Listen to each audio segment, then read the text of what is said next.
All right. Hey, Beard Battalion. How you guys doing today?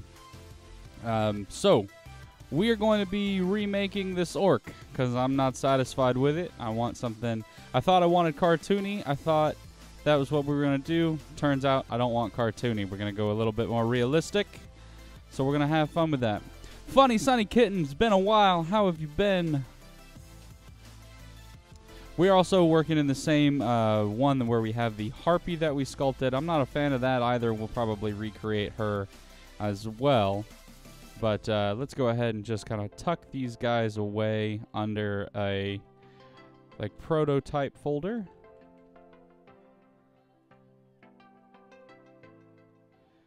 And do the same thing with the harpy, and then we can just make them unselectable and hide them.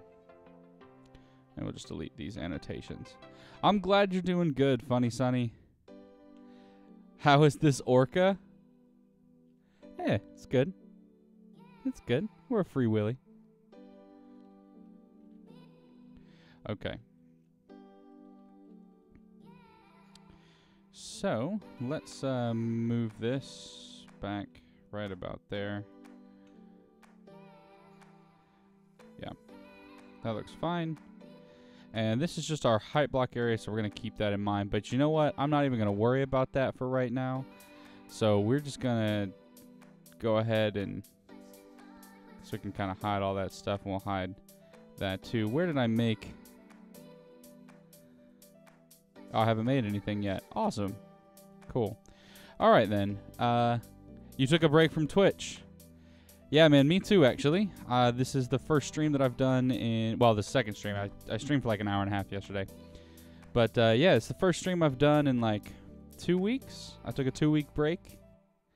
I had like some stuff I was trying to prepare for at work, and an interview that went the way that it needed to go, but it didn't go the way that I had wanted it to go when I went into it.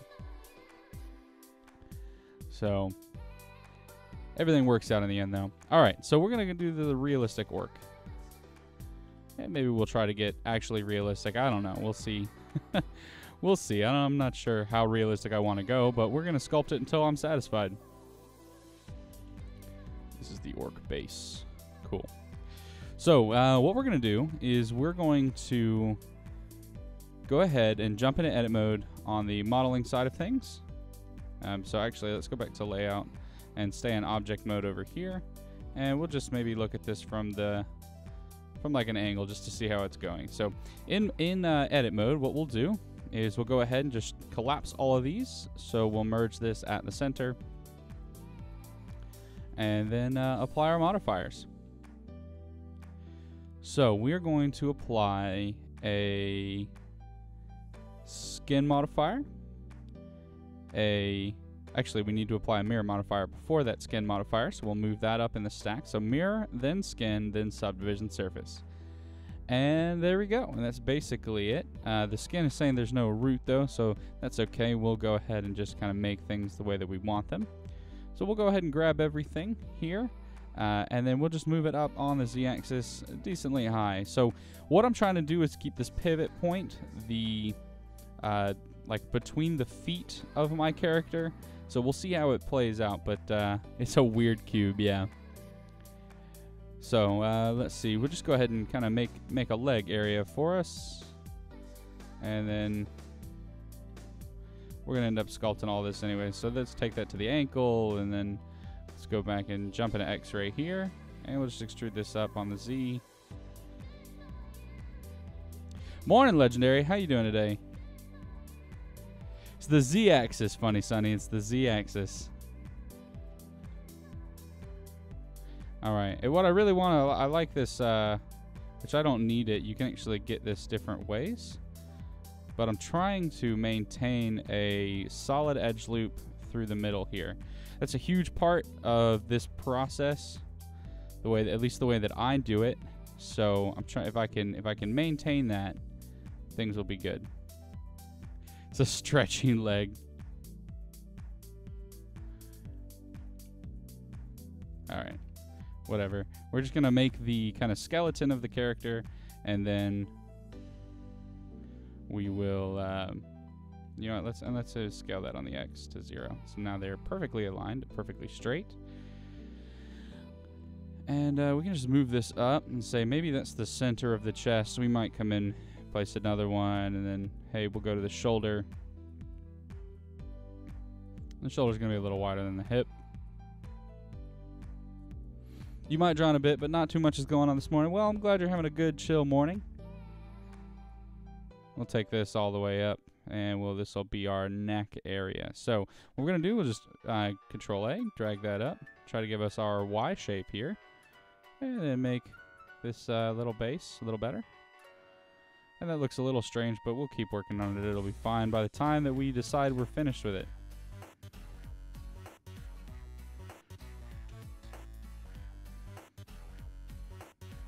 Okay, maybe we'll keep that there. And we'll mark this as the root. So now our root vertex is decided. The Z-axis is, it's the up and down in Blender. So X is left and right, Y is front and back, and then in Blender, the Z-axis is the up and down axis. Let me make this a little wider so our neck is so small. And scale this up a bit because we want a real shoulder. Now, the one thing I would say is the most important to worry about if you're making characters is just try to make sure that you have the single edge loop running down the front, and then you're going to get a basic kind of overall shape. That's all you're trying to shoot for. You're trying to shoot for the basic silhouette of your character, kind of like I was, you know, when Pokemon was like, "Who's that Pokemon?" You know, and you could like saw a silhouette of it. That's what you want to try to do.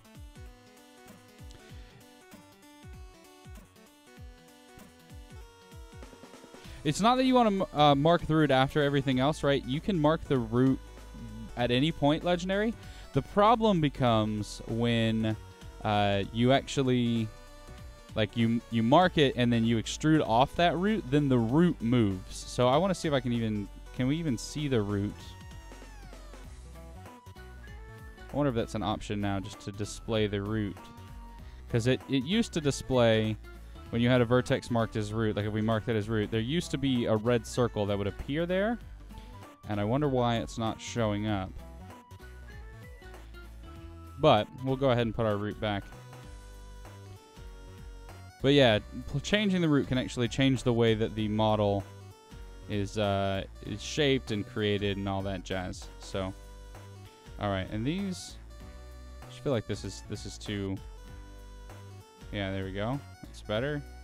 I just feel like it's too small, right? That makes sense to anybody else? You know, funny, Sonny, every time I talk about like root vertices and like I talk about the silhouette, I think about that vine.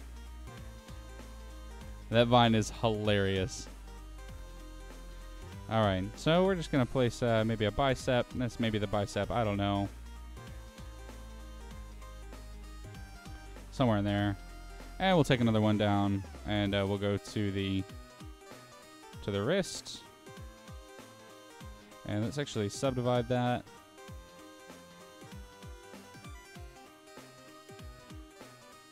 And we'll subdivide this one. And the reason I'm doing this is because what I want is I want a slight indentation here. I don't need that. I could sculpt that in, but it's just going to help me see it better. So now we can grab this one, and I could like place a bicep and everything, but we're not going to. But we could, and that's what's important is we could.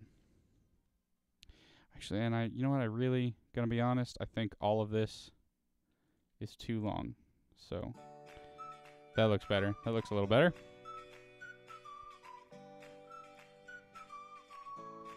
Okay. Let's see. What are we going to do? From here now, we're going to go ahead and make the hands. We're going to look at it from the right-hand side. And actually, before we do that, I just want to hide all of these vertices so I don't accidentally select anything. And then we'll look up, too, just so I can kind of keep this A-frame and keep it all there. All right, so we'll pull off. We'll go ahead and... Our orc is only going to have 3 fingers and a thumb. All right, we're going to stick with our design last time. And then we're going to take this hand vertex here, and we're going to mark this as loose. And when we do that, let's go ahead and undo that just so you guys can see. Right now it's creating all these vertices this direction, but when we grab that and mark that as loose, you can see how it changes the whole shape. And that's because when you mark it as loose, you can actually grab all of the, or it says, hey, I don't have to worry about the inner vertices. I'm just going to worry about mapping it to the outer vertices. So actually, we'll go ahead and clear the loose on that for right now, because what I need to do is I actually need to create a wrist vertex. Do I have a Switch? Funny Sunny, yes, I do. I actually bought a game for it recently. I've been playing Wargroove. It's Advanced Wars, but medieval. So just like historical wars, I guess. I don't know. All right, now it's a little too fat. Like the hand is a little too fat. Like if we look at it from the front. So what we're gonna do is we'll actually just grab all of those, and we're going to Control A on the Y-axis here, maybe on the X, and just kind of shrink it down just a tad. But it doesn't look like it wants to do that right now, so I guess we'll do that in a second. So let's grab these 3, and we'll extrude down some fingers. And those are way too fat, but now we can grab them and just kind of scale it all the way down. And we will have to mark this as loose. So we'll mark that as loose now that we've set that, so we can look at this and maybe shape our hand a little bit better so that that back of the hand is a little flatter. And ultimately, this doesn't really matter so much because we're going to end up sculpting over it, but it's a little thing. It's an awesome game. It's coming out to Switch, but it's a love-or-hate thing. Mario Maker 2. Really? You know what? I've never played the Mario Makers. I've seen them look like a lot of fun, but I've never played them. Proverbs 31, good morning. How are you doing, sunshine? How's your baby? How's he doing today? Were you able to get him to calm down last night? Was he just hungry? 0.223 or 0.229 is what we're going to just set the thumb so it's the same kind of width as the fingers. And we're going to reposition all of these things anyways, but it's good to have it set. So now we've got a thumb coming off, and we'll angle the thumb down a little bit.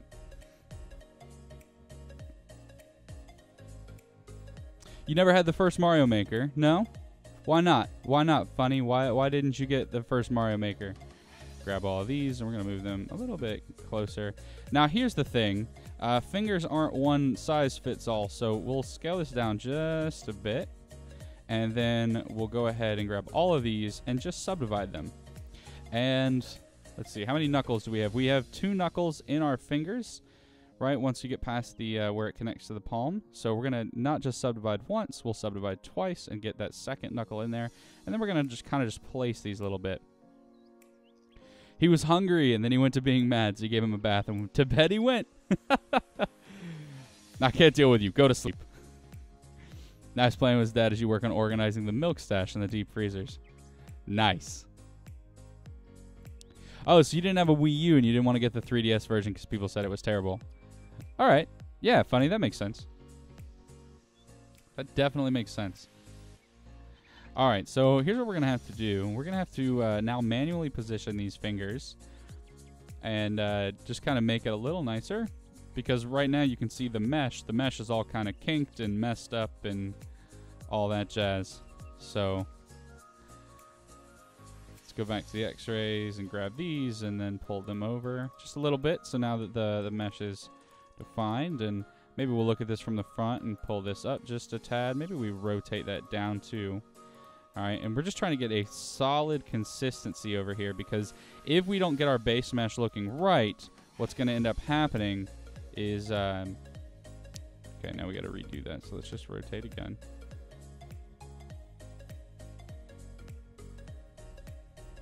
It's gonna, it's gonna do some weird stuff. So, what if we? Maybe we just need to reposition this.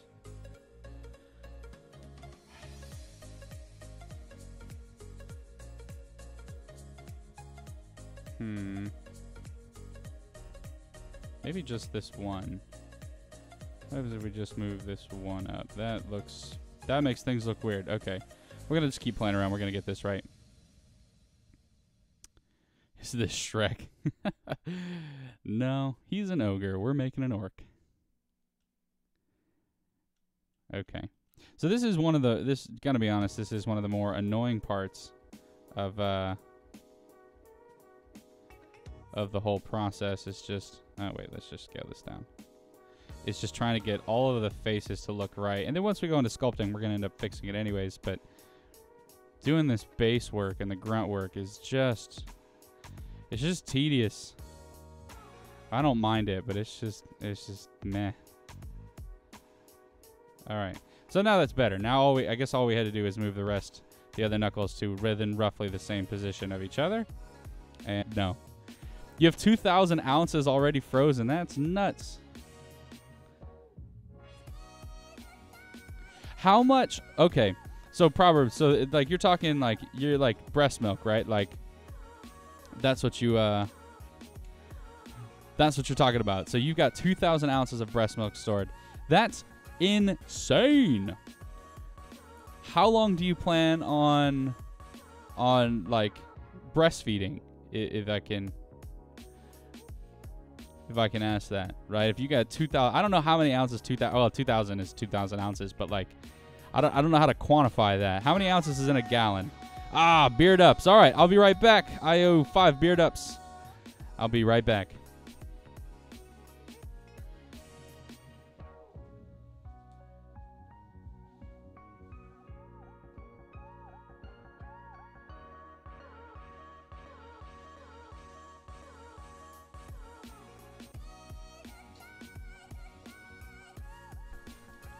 Legendary, I'm sculpting. I want you to Google it for me.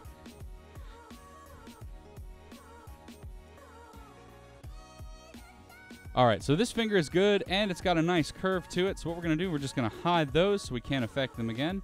And we'll look at it from the back, and we'll now curve these out. It doesn't have to be a perfect curve, but just something, because, you know, like I said earlier, fingers don't just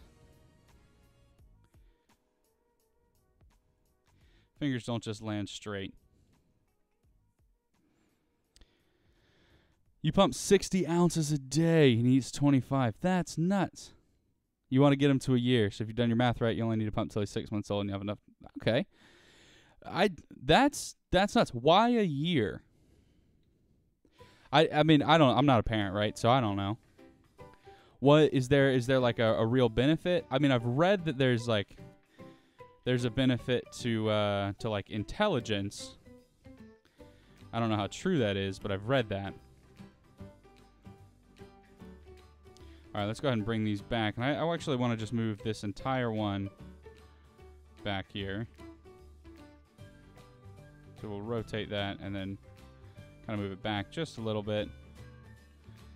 So now if we look at it without the X-ray turned on, we can see the fingers. And that's not the greatest thing ever, but it's okay. 16 gallons worth of milk. That's crazy. Proverbs 31, that is absolutely bonkers. I'm impressed though, not gonna lie. That's a lot. That's a lot of milk. All right, so we're shortening up the finger, and actually, let's look at these from the right. I think this finger's a little too far out there, so maybe it's just gonna have to exist that far out there.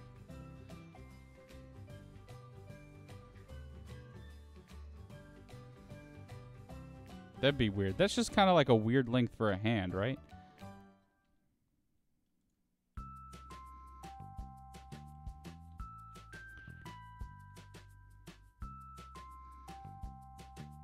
All right, there we go. It does look too curvy. It definitely does. So the first year of life, they really only need milk, whether formula or breast milk, and you supplement with baby food starting at 6 months, but it does help boost their immune system. That's good to know. I did not realize that. No wonder you feel like a milk machine. Yeah, that's 16 gallons. That's a lot. All right.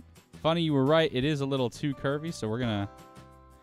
Curvy is great for some things, but hands aren't necessarily always that curvy, so you're right. We're going to go and we're just going to fix that out a little bit. And just kind of a little straighter, right? If the way I want to do it is basically, if my hand were hanging down, what's that curvature look like? And that curvature looks like pretty straight and then some slight curve at the end and not as much curve as I had done to it previously. So let me do that. That looks a little better, but there we go. Yeah, that's better. That's better.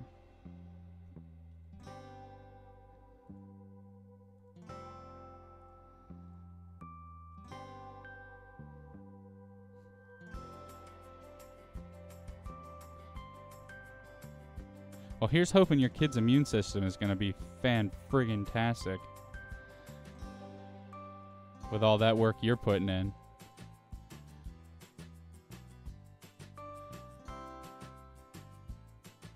I wonder if there's other ways that like immune systems can actually be boosted because...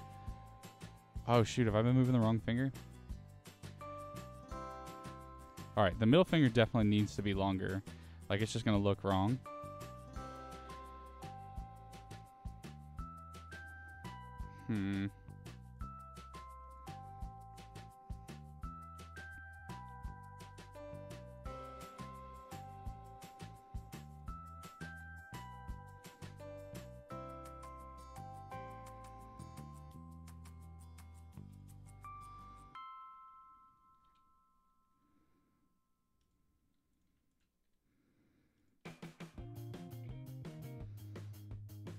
Okay, that looks fine. That's gonna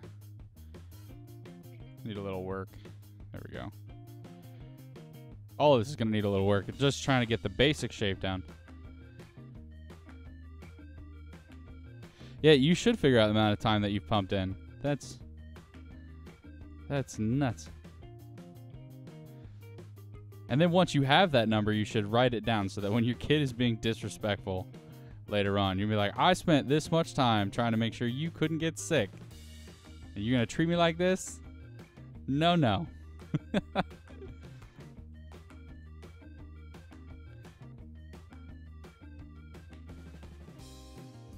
Actually, you know what? I don't like these. Let's we're going to just delete them.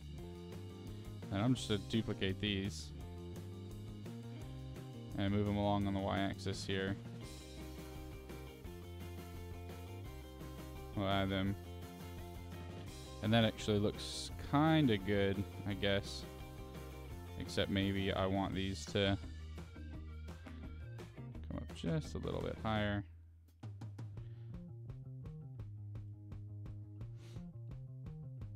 Perfect way to guilt them.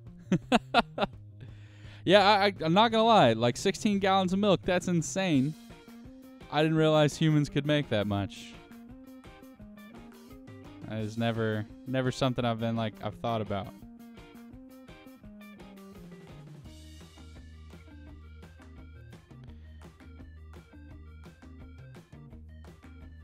There we go.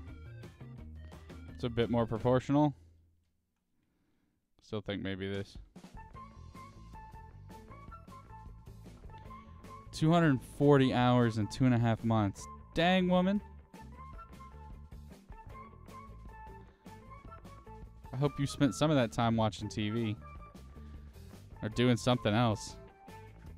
I'm not going to pretend like I know how that process works, but... Alright, so that's a basic base.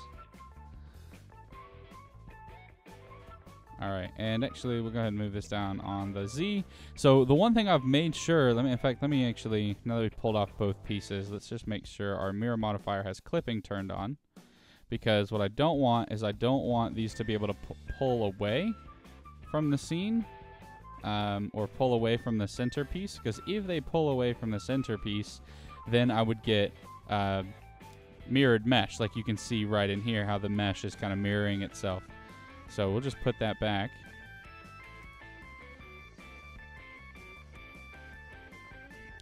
And we'll go ahead and make the head now. So this is the base of the neck. We'll take this. This will be the nape, or I guess the base of the head. And we'll take this forward, and we'll take it back. And then we'll just scale both of these up so that it creates kind of one area. And there we go. And for a base, it's not the greatest base, but it's also not the worst. And we'll do most of the work for this in the sculpting side. You work on your side job while you pump. Okay. What's your side job?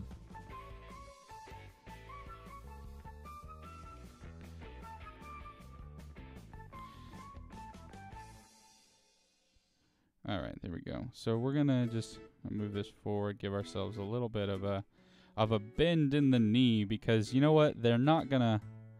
Actually, we're gonna be done with the hand for now. So let's just grab the hand pieces and we'll hide those so I can work on this. Let me pull this back just a bit. I don't know. All right, so that's gonna be the ankle mark, and then we'll kind of make a foot here. Now ultimately I'm going to cover this foot in a boot, so I'm not too worried about what this looks like.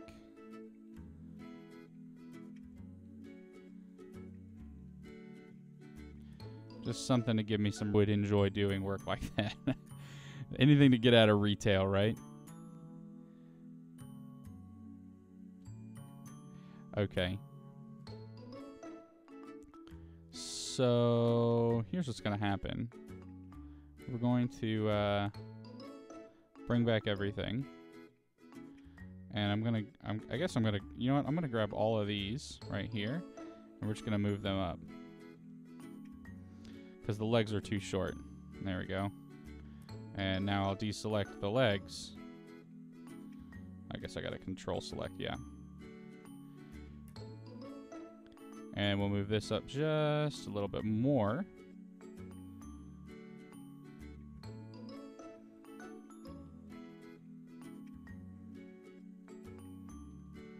And then place the leg up a little taller. Nah, the shins are too long now. Somewhere in there, yeah. Alright, yeah, and like I said, these feet are going to be recovered in boots, so not really worried about it. So the company started with is Rev.com. It's crap pay to begin with, but then it gets better the more you move up. So you also had an In with Doctors you worked for. Okay. Well, that's nice. Maybe I'll have to, let me write that down. Rev.com. See if my wife can fulfill her dream of finally getting out of retail while she's in college. So I can stop hearing about crappy customers. Because people are the worst, guys. I don't know if you've ever worked retail, but people are the worst.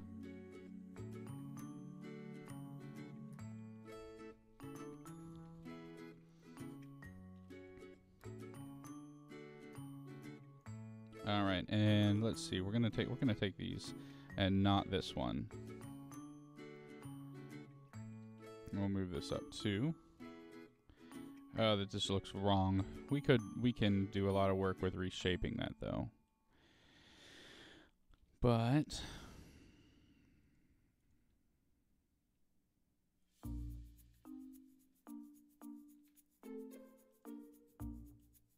I don't know. We'll probably fix this more in sculpting than we can ever fix it here and now.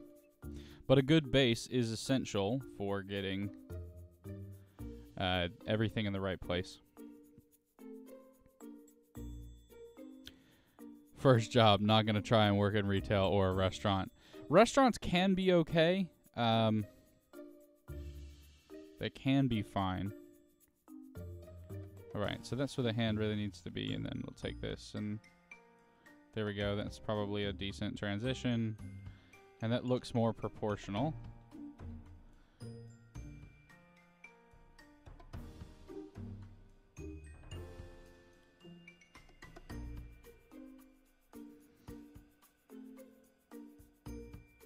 There's some big, thick forearms, but let me just pull this down just a bit, rotate that out.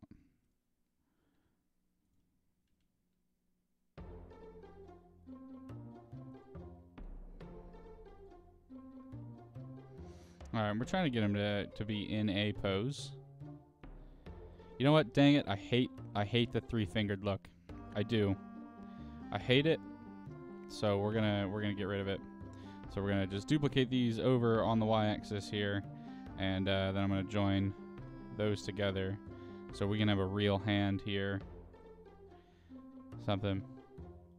It's not gonna be a midget orc. No, I just. Right now he's 12 meters tall. Right now, almost 13 meters tall at this point. But you can't tell that. So we're gonna fix this. We're definitely gonna fix this hand.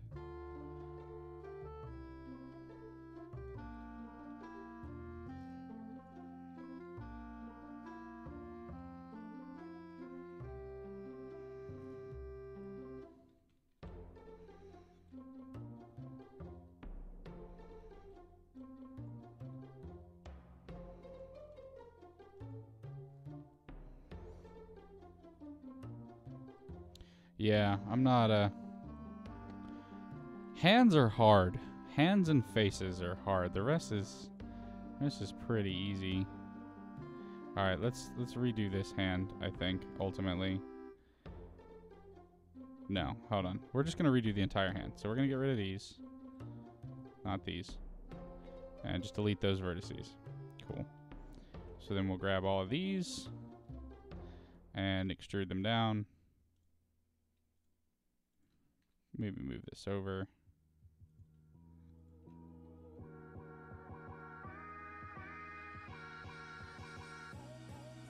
And then this is not going to be as long. And these are roughly going to be about the same size. And then this is going to be a little smaller.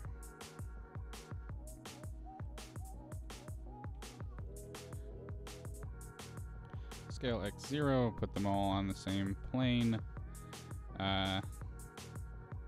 And they, you know what? They shouldn't be all on the same plane. Let's be honest with ourselves.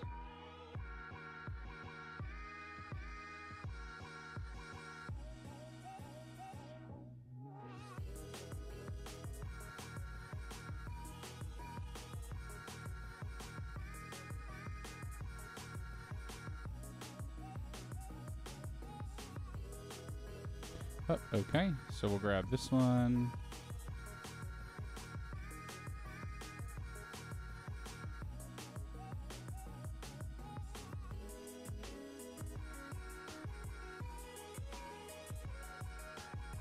Make sure this is marked as loose. And there we go.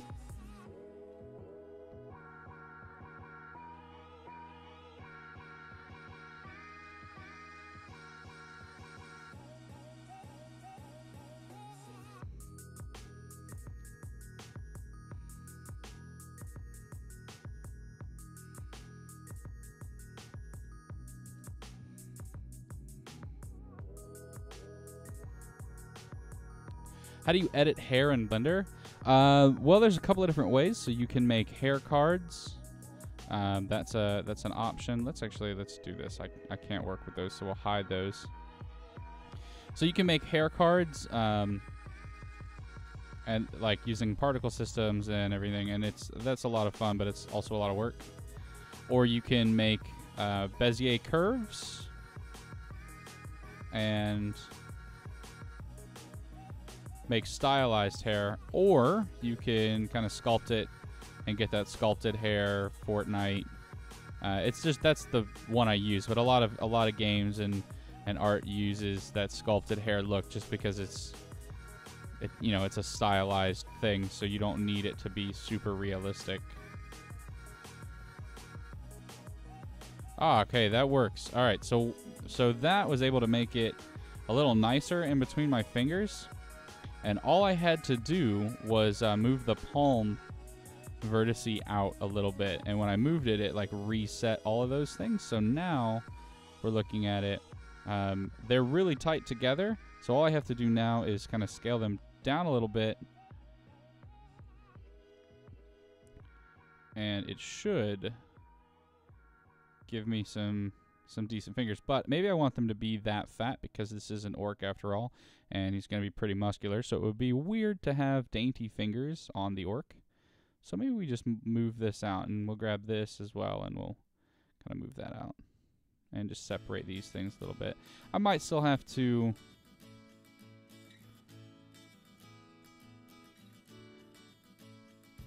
scale it down, but that's okay. Let's take a look at what that hand looks like now. That looks a lot better, and we just have to add in some slight curves to that. Hey, Anderson, welcome to the stream, man. How you doing? How's your day going?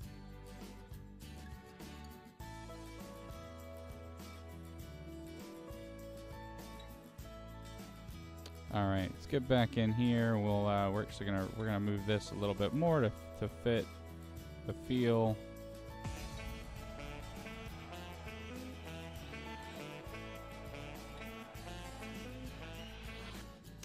Appreciate that. Thanks for the host.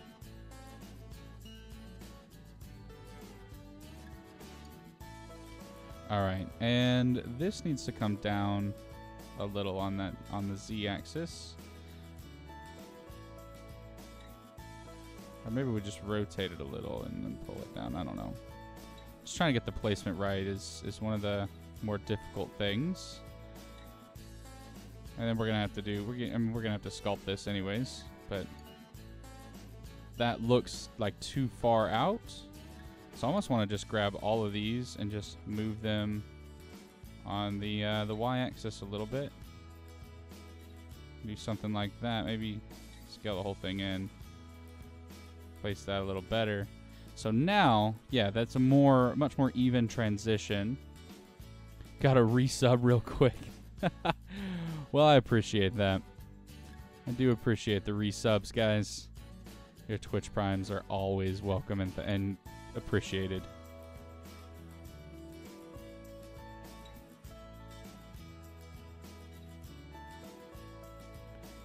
You know what? Okay, how do I want...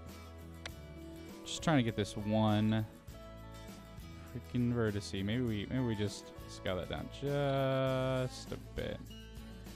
Yeah, that's too small. Wait, hold on. That was good. Oh, that was almost good. Look at what's going on the inside there. That's not what I want. Maybe we move the fingers out a little bit this way.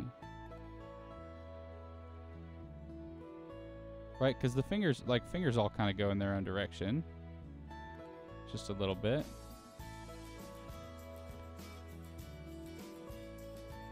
There we go, that's actually a little bit better.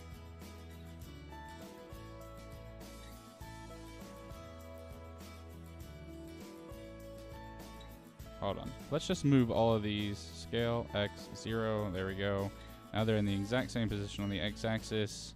Now we could better accommodate and plan for them. There we go. That's better. Okay. Well, it hasn't gone through yet, Anderson. Well, at least the alert hasn't come through yet, but the your status, and now you have the silver beard. So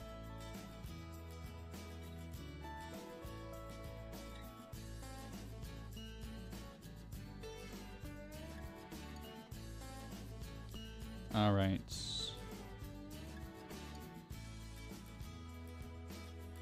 All right, and just to get these, let's scale these to the X on the same.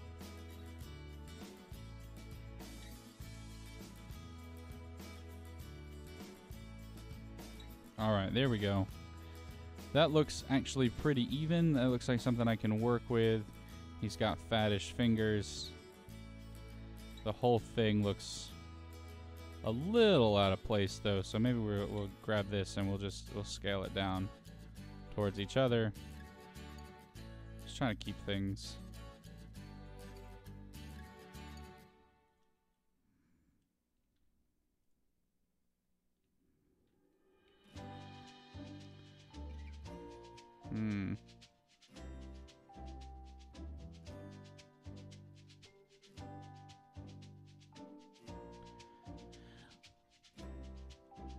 Okay.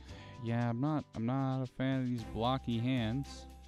The only thing is, I think maybe all I would have to do is just like make everything else a little bit bigger. Like if I don't know, maybe it'll be better if we just kind of bulk him up a little.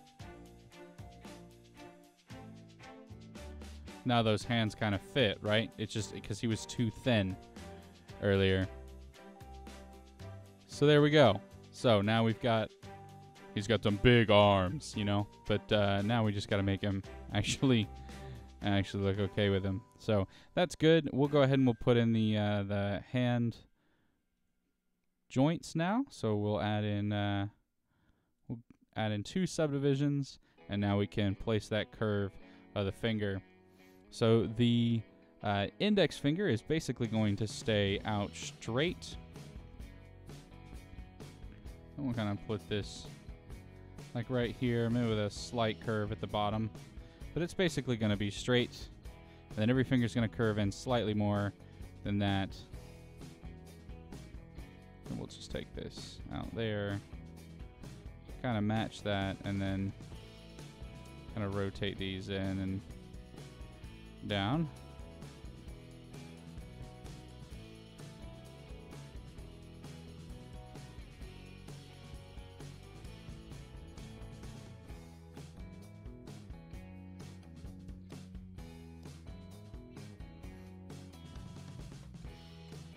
Oh, I appreciate that, guys. Yeah, I mean, that's the overall gist of it, is just to get a really solid base so that by the time we get into sculpting, we don't have to do a lot of the formation work.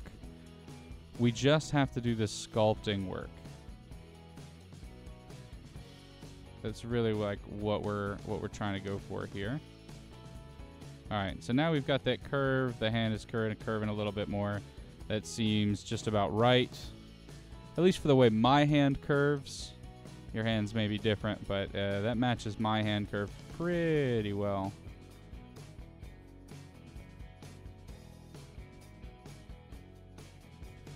Alright. And the distance between the fingers is still pretty good. Let's take a look at how this mesh is being generated. Now there is a problem with this right here, because it's actually generating some mesh a little strangely. So maybe if we try moving this out just a bit, it'll fix that. And it looks like it did. Yeah. Alright, cool. So we'll take the thumb and we'll just add in 1 joint here for the thumb. Kind of pull that down a little.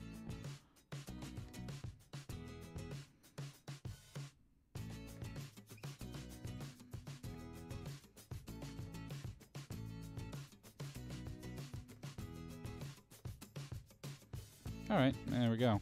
Kind of a blocky hand for a blocky dude. And then we'll bring back all of our stuff, which is good. And we want to try to get the same, like, thickness. So we try to block that, maybe move it over a little bit on the x-axis.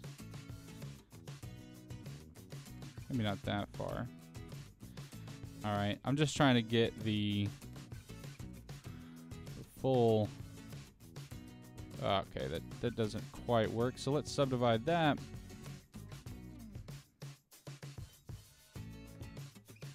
Maybe this will pull us forward, kind of get us a thing going on there. We'll... Ooh.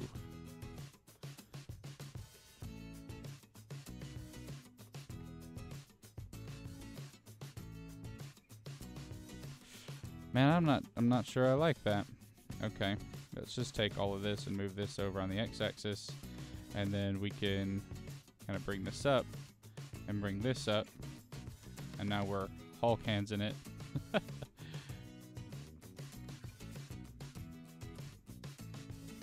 Nope, that's too small. Maybe bring all that down just a bit. Man, it's really just a lot of trial and error, and then getting what we want. I don't want that far out there though, so. But without it, maybe that starts to look okay. I think that's okay. Now it just seems too fat though. He's too wide.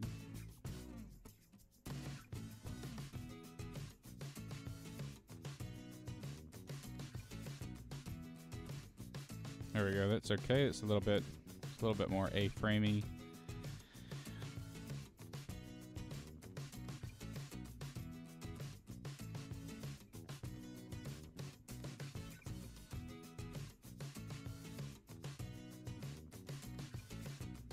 And now the head just looks too small.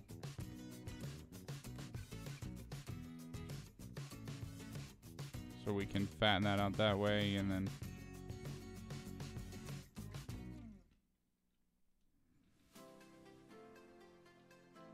yeah, his legs definitely do seem short. In fact, let's undo those transformations here. We'll just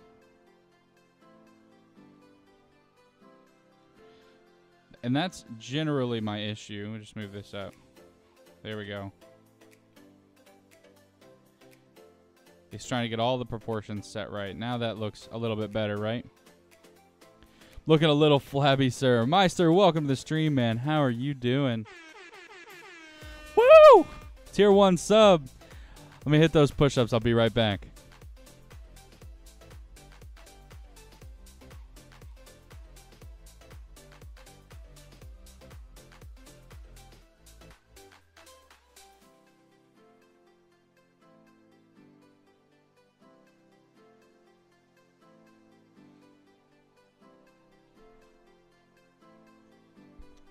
You know, not gonna lie, I thought about last night. I was watching Stargate SG-1, and I was like, you know, I'm gonna be streaming for the first time in like 2 weeks. I gotta make sure I do some warm-up push-ups. So last night I like dropped into the little warm-up push-ups, and I was like, man, this is not gonna be a good day. So thanks for those push-ups. How are you doing, Meister? All right, I think this is about as good of a base as we're going to get. Now, the head looks a little funky, and ultimately that's okay. I mean, I can move this up and get us kind of something that looks a little bit more like that, I think would be better. And then the rest we're kind of going to have to do with sculpting, and that's okay. Huh. Yeah, I'm okay with that. So here's what we'll do. We're going to go ahead and we've got our base object, we've got some blocky hands, we've got some feet. And you know what? Realistically, those feet could probably be a little longer. Maybe drop that down just a bit.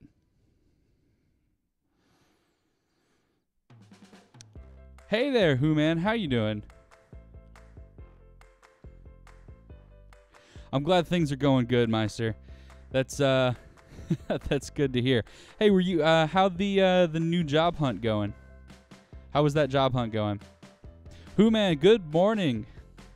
I see your wife changed her stream name. How's that game going? How's Creator Crate doing?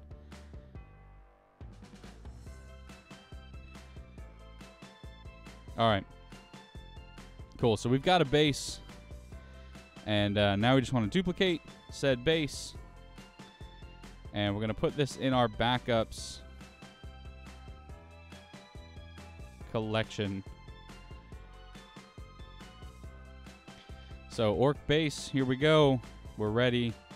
It's been a while since I've sculpted. Let's get out of the X-ray and just apply all of our modifiers. And here we go. All right. So our base mesh is ready, and we've got everything set up. But we're not just going to jump straight into sculpting. We're actually going to do some separation out of pieces. Oh, Who-Man, you're right. I am thinking of City of Coral. I'm sorry. Usually what happens is the color of your username is usually what his... that's usually what it is. You're right, Who-Man Bean. I apologize. I don't know why. It's been 2 weeks. I've forgotten everything about my viewers. I'm sorry, guys. How are you doing, Who-Man Bean? I've seen you sculpting some stuff. Were you able to finish out the January sculpting challenge? You did create a line of shirts and hats for streamers, which you did out of nowhere. Really? Meister, you're going to need me to send me a link in the Discord. I need that. I need that. Like to get a hat with a Pinkbeard logo on it. That'd be fun. Maybe we'll sell that, get that up on a store somewhere, sell that. That'd be fun. I need to redo my logo. Oh no, look at the thumb. What the heck is the thumb doing? Why is it bending backwards? That's not good. Okay, that's why we make a backup, but we're gonna undo that. Look at that. Look at this stupid thumb. What do we do? Let's go ahead and we'll go up to the backups. We'll delete the backup that we saved. And go ahead and delete it. And we're gonna fix this. Ha! Okay, there we go. Now it's a normal looking thumb. And these fingers are a little weird though. Azir, welcome to the stream. How are you doing, man? How's life going? You could do that, but your stuff works with Chroma Green. Wearable green screen gear. Really? Huh. All right, Meister, I'm going to come up with an idea on how to use your stuff. So give me a minute. We'll get to it. I'll come up with it.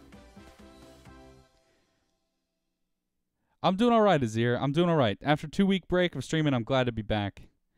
I'm glad to be back. And actually, I'm glad to be sculpting again. Honestly, is it weird that I'm hoping my sculpting will summon my teachers, Odd Stuff and Rodeska, because I haven't seen them in a while. So I'm hoping the fact that I'm sculpting will summon the magical Odd. But I know he's like super busy with life stuff right now, but still.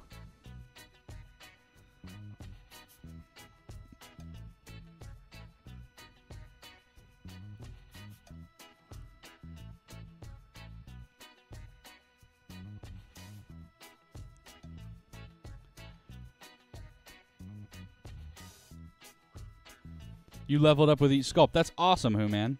That's awesome. Yeah, Ed, I'm hoping to do that. It's been a while. It's been a while since I've been sculpting. We've been like working on like quick models for Unity games and stuff.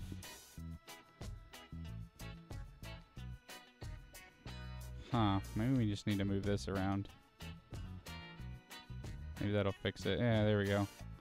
That fixed our little hand issue that we were having with the mesh. And now our thumb is in the right place and we're good on that. So overall the base looks okay. Yeah, it looks a lot better. A lot better than what it did. And now the thumb is in the right spot. So actually, let's turn off X-ray and just give our model a good once over so we don't have to undo and redo. All right, that looks good. Pretty much okay. Okay.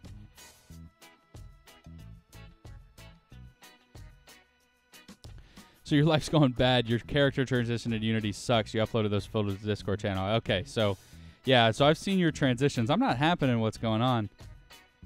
I mean, Meister, if you want people to like buy your stuff, just post it. Post it in the chat, man. I don't mind. Or you can whisper it to me, whichever you feel more comfortable with. But I'm sorry to hear you don't have the new job yet. I know you were looking. How did your transition to a new place go? Everything was good? Strimware.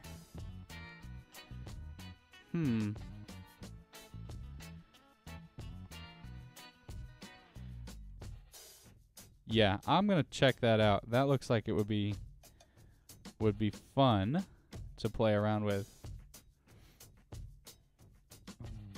Isuther, hey, how you doing, man? How is life going today for you? Orc was the second character you sculpted. The first one was an ogre. Very nice. Very nice. Well, we were sculpting the Pokemon for a little bit. We got all the way up to Wartortle. And then I took a break in my teaching, or my real job. I'm a game dev teacher.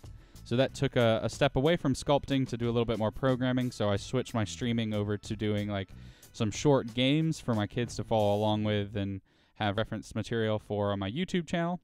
But now we're back into sculpting because I hated the orc that I did previously. And I can actually bring that up for you. Let me show you what we got here. So this was the orc that I did originally. Okay, let me just grab the orc retop. And apparently I can't select anything, so let me...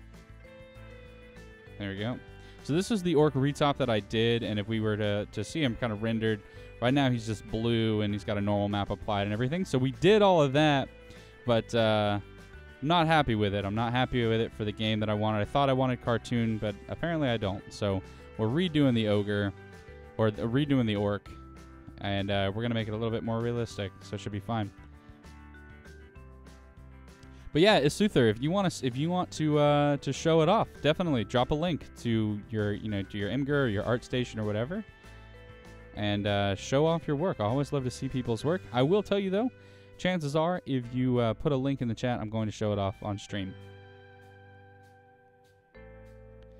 But yeah, Zero, dude, I don't know what's going on with all your Blender problems, man. I don't know. I feel like there's just something that like you're doing, or maybe you're not setting your transitions or scale or everything correctly before, or like finalizing everything before you apply stuff, so that when you export it, it applies those things, and then things get messed up and look weird. So I don't know. All right, we're gonna take a look at Isuther's work. So here's a close-up of the orc. This is more detailed than I plan on going, but it looks really good. He's just so angry. Or he looks angry. And let's see. Oh, and here's the zoomed out version. All right. Okay. This looks good. This definitely looks good. I think the arm proportions are off a little bit.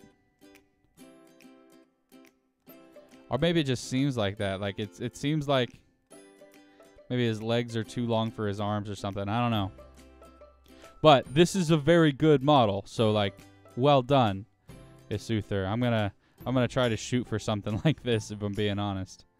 But I like the detail work you put into it. I like how it came out. It looks good. What did you use to sculpt this? Funny Sonny, how's he gonna use the bathroom? Now you're working on with Kerrigan. Ooh, this looks really nice. Check this out, guys. This looks really cool. What are you doing? Is that bones? Like she has bones for, is that bones for hair?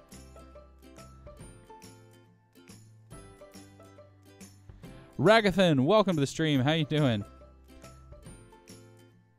Ragathan, are you talking about Isuther's orc, or are you talking about my orc, where the arms are bent? Ragathan. Ragathian?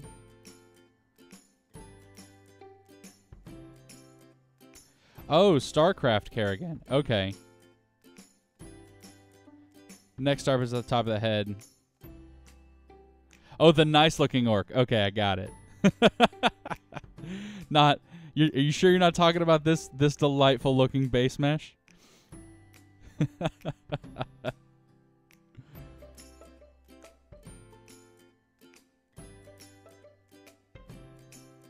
Yeah.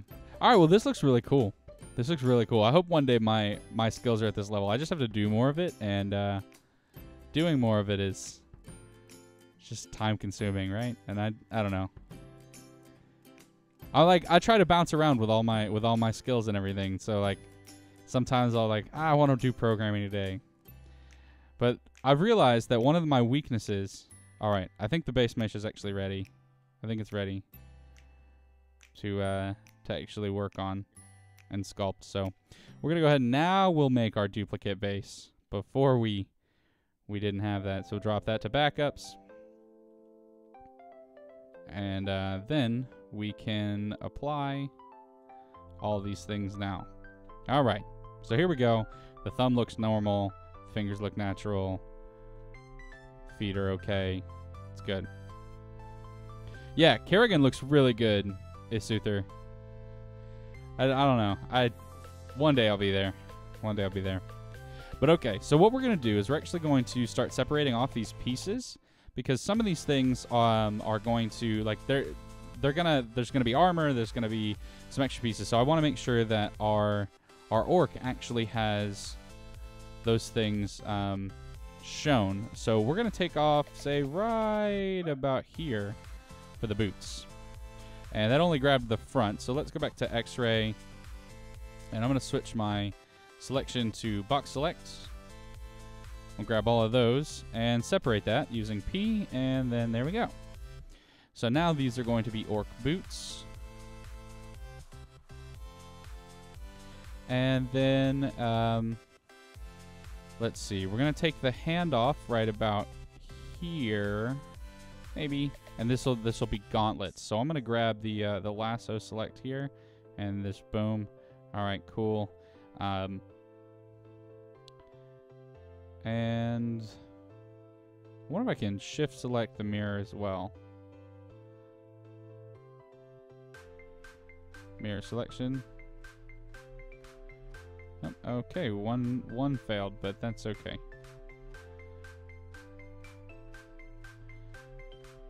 Okay.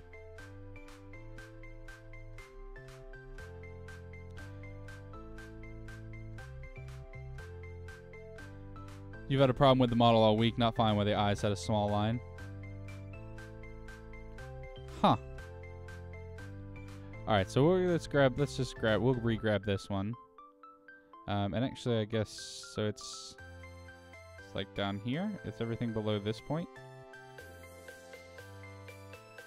No, that's one too high. There we go. Now everything should be selected the same. We'll separate these out. These will be orc gauntlets. Wait.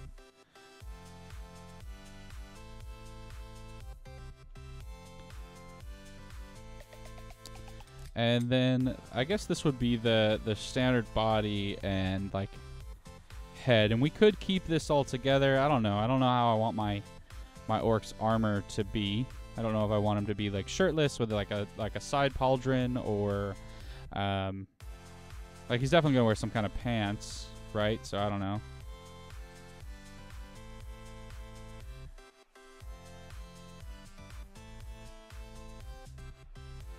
Maybe you should wear a loincloth or battle kilt or something. I don't know. Here's what we'll do. We're actually, okay, so that's what we'll do. We're going to make him wear like a loincloth and a battle kilt. So we'll grab this whole edge loop here. And I also want then these faces on the inside as well. Oh, okay. Let me redo that. And shift select these faces on the inside as well.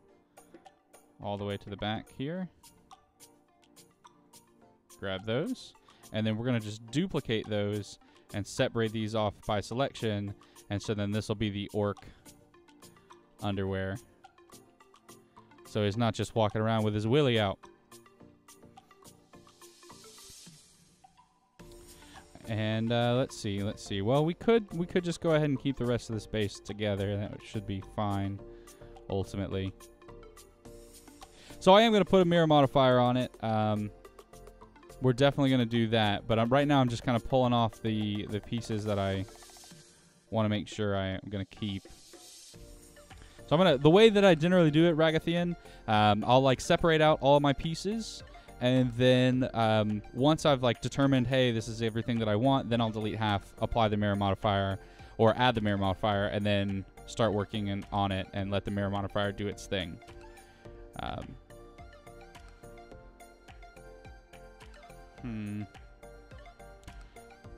What kind of armor do I want him in? I should have thought about that, right? I don't know. I'm not good at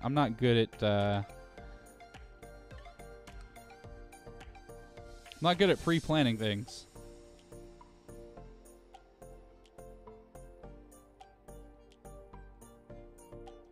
Okay, so maybe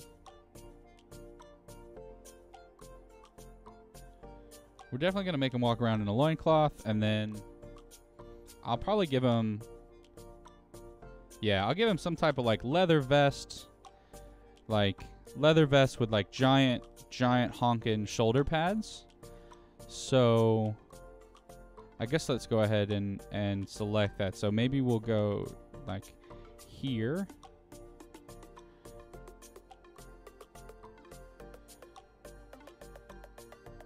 Yeah, and then I guess we can take that kind of all the way around here.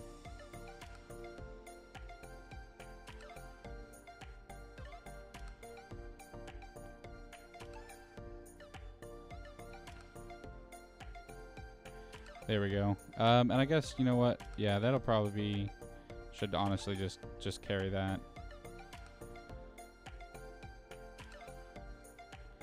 And we'll take that around.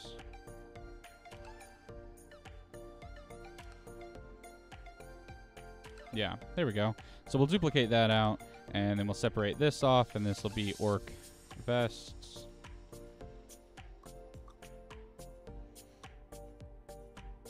And then that way we've got kind of the designs of the shoulder paladins on it, so.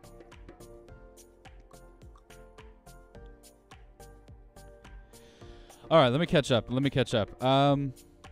are we at? Hold on. So you guys are talking about the what's going on and mirror modifier. You could see a battle kilt. That's what I'm thinking. Battle kilt sounds good. How come there are triangles in this modeling?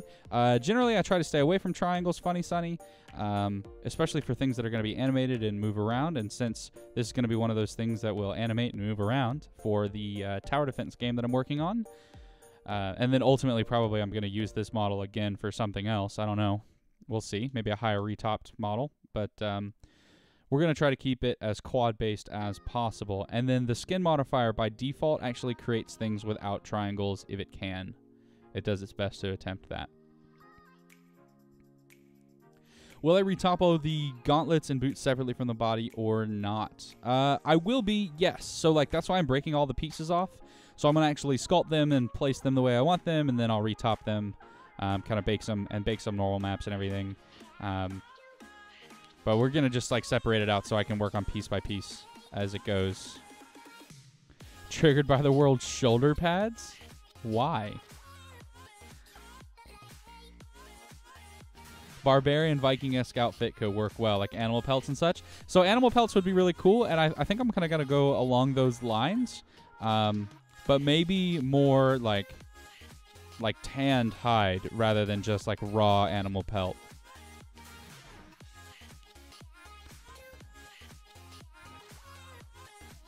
And shoulder boulders and a rock helmet. Maybe that could be fun.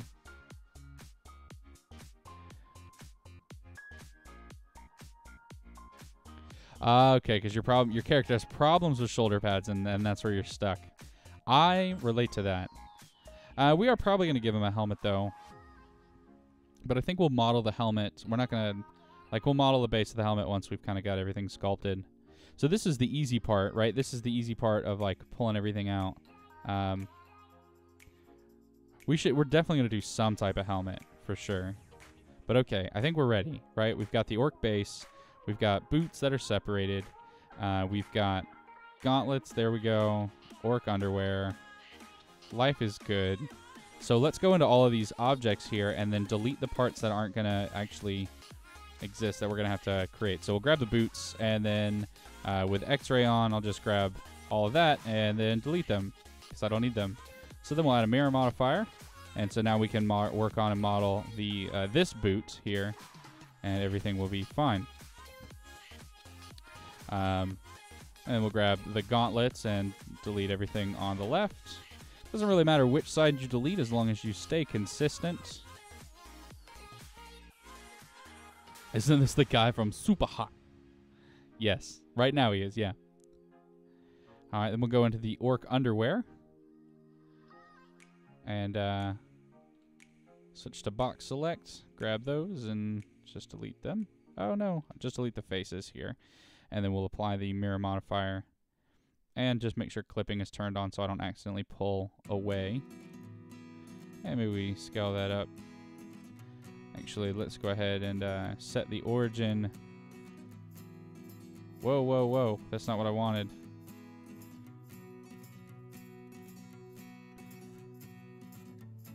Maybe center of mass. Yeah, that's going to still cause problems. So, all right, that'll be fine. Once we get there, it'll be okay. All right, and then we've got the body, and now we've got a vest here. And I'll just go ahead and delete half the vest. Add a modifier to that as well.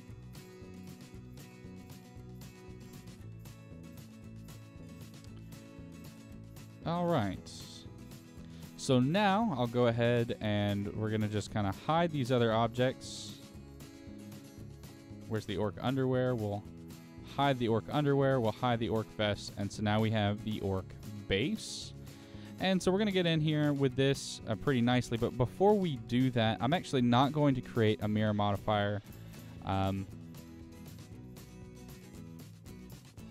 I'm not going to create a mirrored version of this, even though I could really.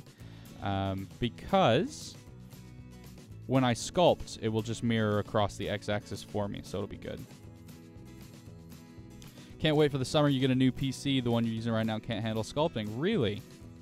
That's a bummer. But have fun with the new PC, man. All right, so we'll turn this off. Now, one of the things I definitely want to do is we're going to just kind of grab these edge loops here, and we will fill them in, and then we will inset them.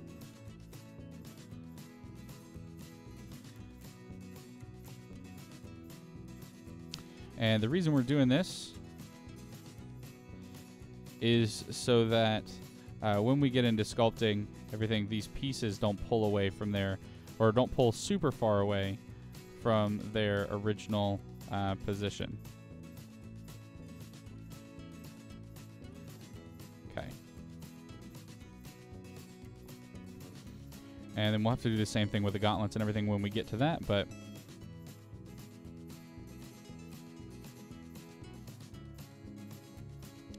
so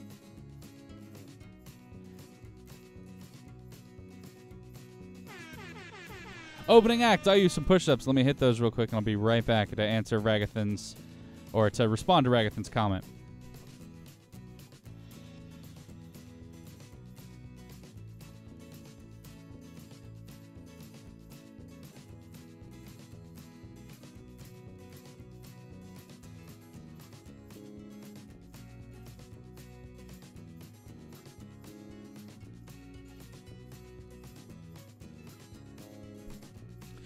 So, Ragathan, when you say delete the left side, are you talking about this left side or the model's left side, like the actual left side of the model? Like if we were looking at it from the back, how it would say, this is my real left side. Which one are you talking about? Because if you're talking about the one from the front, I would agree with you, right? Deleting the left side is absolutely superior to deleting. Okay, so our left side. Okay, then yeah, I totally agree with you. Sorry, I'm a fat guy that does push-ups. I get out of breath. It's winded. Yeah, because, you know, if you delete the left side here, then you can switch and do that one button. So you're absolutely right. I will make sure that I preface that when I get to tell my students all of that. So there we go. Thanks for the subscription, Opening Act. How's your Saturday going?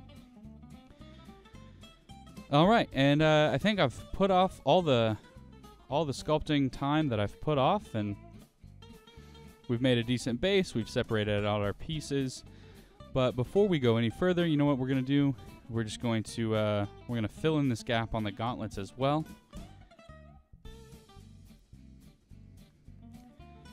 And just inset that, and that'll be fine. Then do the same thing with the gauntlets. So that was the boots, and now we'll do the gauntlets.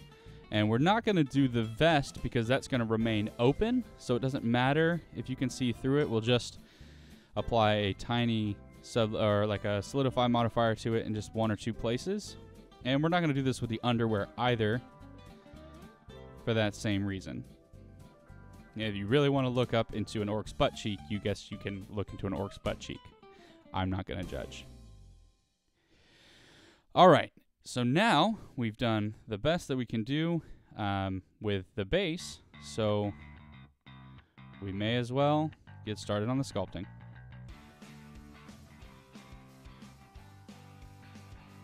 Is he supposed to be Shrek? No. No. I'm so you know how Opening Act, you know how I did my, we go into my prototypes. You know how I did the orc the last time? And it made him look like this, right? You guys retopped him in class. Well, I've decided I don't want this orc for my my tower defense game. So instead of using this orc, I'm just redoing him. But besides, Shrek is an ogre. Totally different. Totally different. All right, so we'll go ahead and save now just to make sure that nothing breaks. We can see the layout version. This is just what it's going to look like. And we're going to switch into sculpting mode on our model. Make sure the strength is up where I want it to be.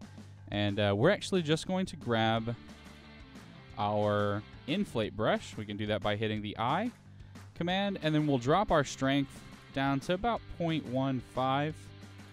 Somewhere in there, because all we're trying to do with this is build in more geometry. We're not actually trying to change the overall shape. We just don't want to try to sculpt on big, giant, flat faces. And then we'll turn on dynamic topology. And then shrink the brush a little bit. And there we go. All right, so it's adding in this geometry, and it is inflating it a bit.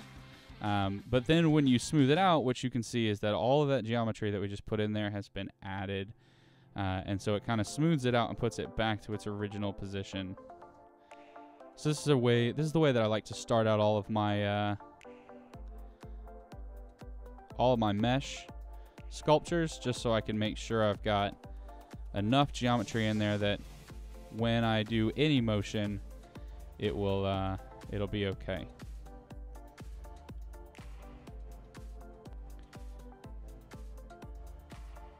Now, the one thing about dynamic topology is that by default it works, right, based on how far away you are towards your... they've changed it in 2.8. Looks like I have to redo these videos too, because I guess by default it started with brush detail. So that's nice. But brush detail is relative to the radius, but if I zoom in, it'll create geometry a lot smaller than if I'm zoomed out, even though, you know, it's based off the brush radius. So that's something to keep in mind in Blender 2.8. But I'm definitely going to have to remake these sculpting videos too for the channel. Yeah, brush detail is what I generally use, Human. I just find it a lot easier to control. Some of my kids like to use constant detail or whatever, but I think brush detail is the best. And I generally will never use the other ones. Okay. All right, that's basically it. We'll do the head now a little bit.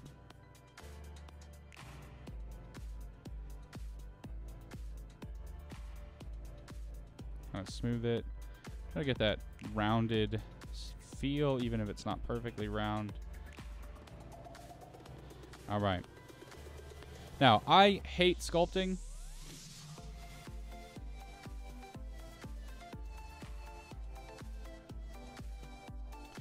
It is possible, Azir, down in the bottom right-hand corner, which you can't see because all of my stream stuff covers it up. But in the bottom right-hand corner, there is a vert count. So right now, I am at 6,319 vertices, 12,634 tries. So it is possible. In Blender 2.8, they moved it to the bottom. In Blender 2.79, they kept it up at the top right. Or actually, the top middle is really where they kept it. So they've moved that position in Blender 2.8 now.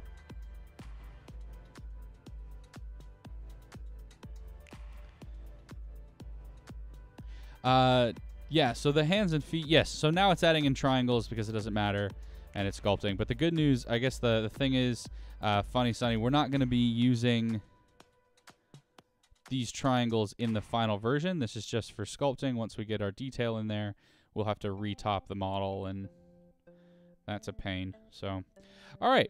I guess now we can start kind of getting a better blocky shape for what we're doing. And so while I never would recommend sculpting in orthographic mode, it just changes the way things look too much. I will say it's very helpful for just like doing large chunks at a time. So we're going to grab the snake hook brush here. Increase this. And I'm going to grab out a chin.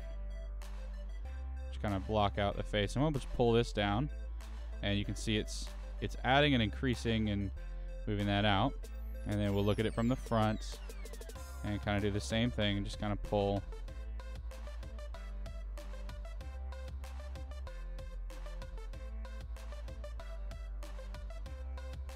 And then the back. Nobody's head is that flat, even if they are a mythical creature. I don't know what that's supposed to mean. I'm just saying stuff.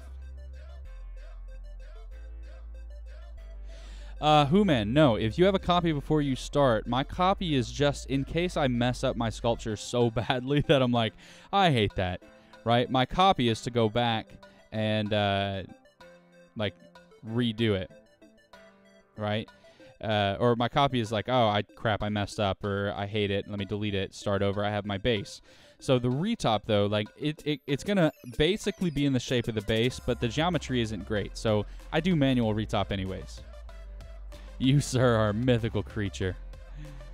I wish. I'm a freaking unicorn, y'all. Alright, we're just going to smooth this out a bit. All we're trying to do is get that base shape.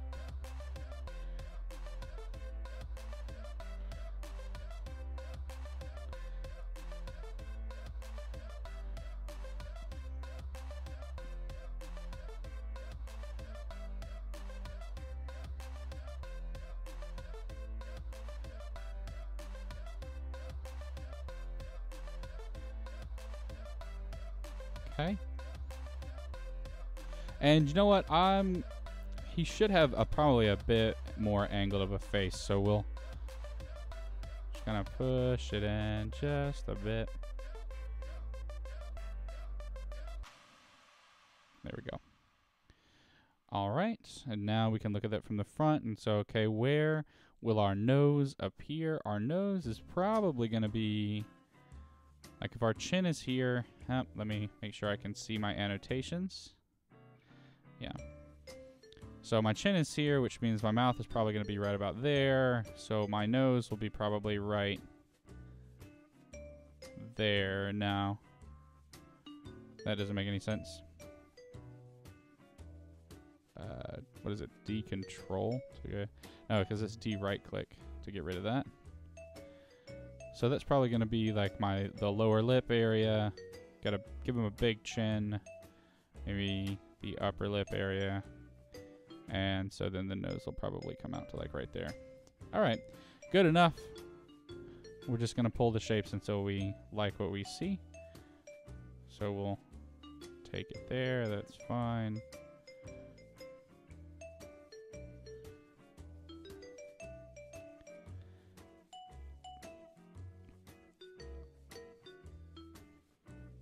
Yeah, dude, a base shape is the most important thing. Like, if you don't get a good base shape, you're not going to get a good model. And that's the thing that's like the toughest for me, especially as like a basic sculptor. And by basic sculptor, I mean a novice sculptor. It's just not something that I've done a lot with. Oh, that's the box select. Let me grab the, I need the clay strips brush. Look at that from the front here. And we'll just take that up there.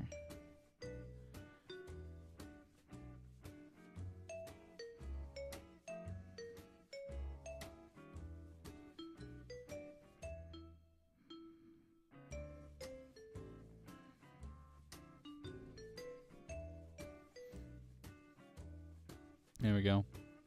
You so basic.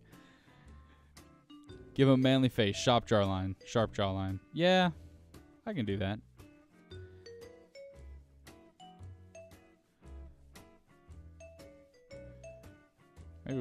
Maybe he should have a more square jaw.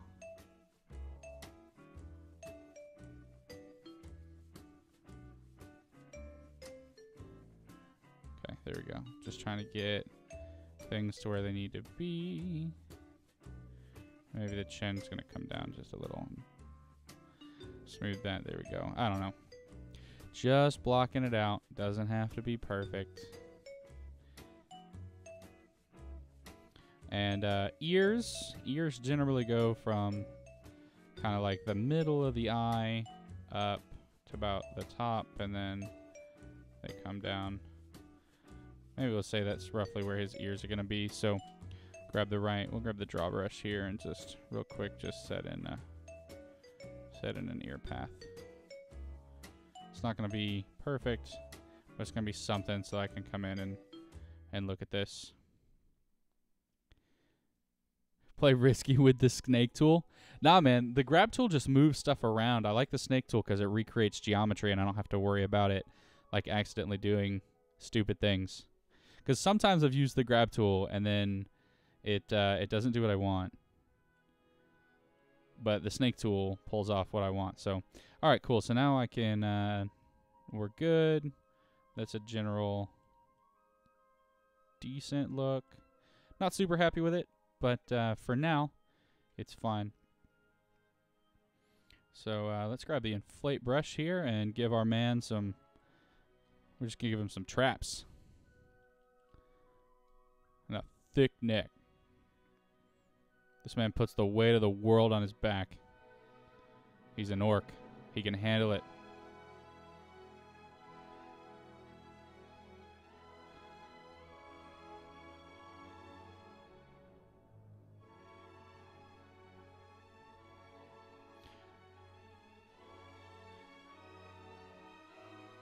Right, but he also doesn't skip lat day, so we'll increase his lats. If only humans could be sculpted as just nice. You Bite, you just started learning Blender. Find sculpting very relaxing and therapeutic. Well, good. Welcome to the team. Welcome to the team of people who are trying to get better at 3D modeling and art and doing all that. How long have you been? So I know you said you're just starting to learn Blender, but how long have you been using Blender? My strength is currently down to 0.515, Human. I try to stay away from using strength at 1, even though the pen tablet picks up and handles sensitivities and stuff. I would just rather, like, at a lower strength and take my time, because like, you know, the man mentality is like go big or go home, and then, you know, it's just not a good idea to do that when you're sculpting. So lower strength, take your time, smooth it out, keep working.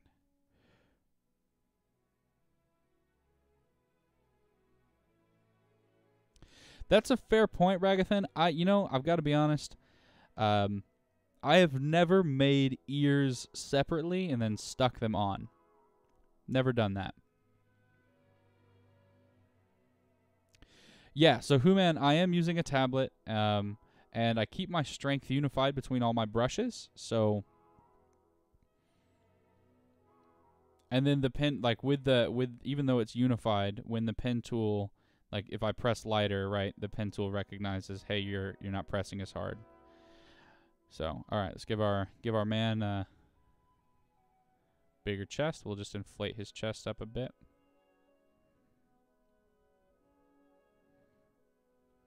Oh, we don't want to give him boobs. We're not trying for boobs. We're just trying for a flatter, broader, we'll call it sex chest.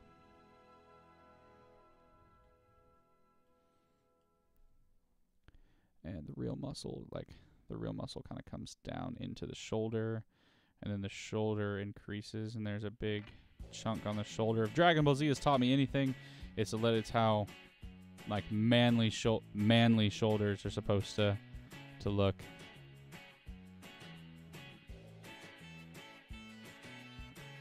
I will, you know what, Ragathan, I'll have to give that a shot. I've never tried it, but I'll give it a shot one of these days. Probably on the next model, maybe on the Harpy, or maybe we'll do it on this one. But I hate looking at heads without like a little ear marker. It just makes it look not wrong. That doesn't make it look right. You tried a few years ago and you gave up, and then picked up 2.8 and followed the CG Geek tutorials on YouTube. You got so much further in 2 days than you ever did in the older versions of Blender. That's awesome, dude. That's awesome. And I'm glad you found something that is going to teach you a little bit nicer. But we do Blender or programming or whatever a couple of days a week here on this channel. So if you want to hang out, feel free to hit that follow button, and we'll keep learning together. It'll be great. What have you sculpted so far, you?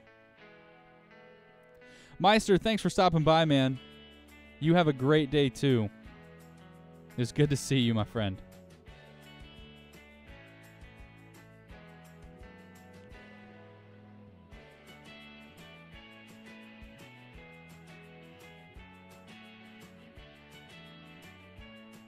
Yeah, Azir, definitely keep your vert bases above, or like I try to keep them really low, but I built a computer specifically for doing game development stuff. So, yo, thanks for the follow, you. I owe you 7 push-ups for that. I'm gonna hit those. I'll be right back.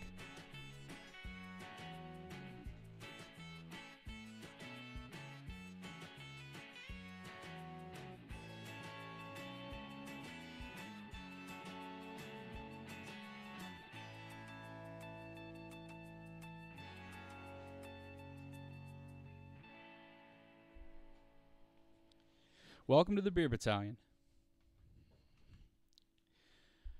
All right. Let's see. His back muscle is definitely going to need to be a bit bigger.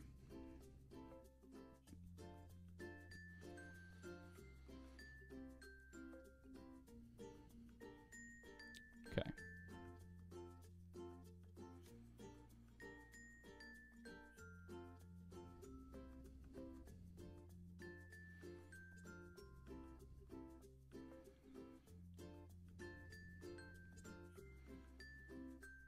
So what have you guys been watching recently?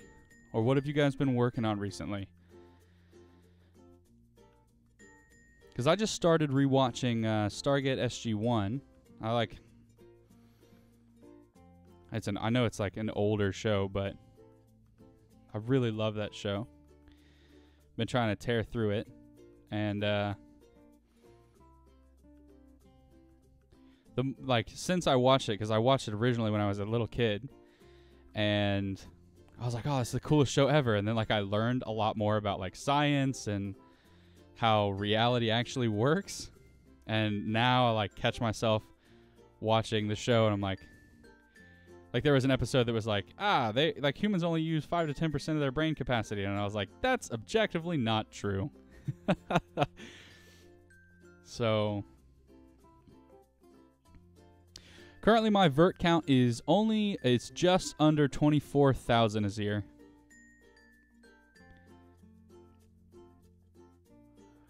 So you're a programmer by trade. You want to make your own game, but you cannot draw for anything. So you're trying your hand at 3D and really liking it. Yeah, man, I get that. I can't really draw either. Yeah, my drawing of stick figures is even bad. I'm not a 2D artist, but 3D kind of comes naturally to me. So, but I teach. So I'm a programmer by trade. I learned in high school, did not do it in college at all. And then I was looking for a job, and one of my old teachers called me up and said, "Hey, we need a teacher for our CS program. We know you can do it. We know your work ethic will force you to put in the effort. Do you want a job?" So I took that job, and then I started running a game dev program after that, shortly after that, the year after. And so I've been doing 3D modeling, programming in C#, Unity game dev ever since, for the last 3 years. So it's been a lot of fun. But yeah, 3D is definitely my way of doing art. Shift-C should give me the crease brush. It does. Oh, that's not what I want. Let's oh no. Undo those. Go ahead and save at this point.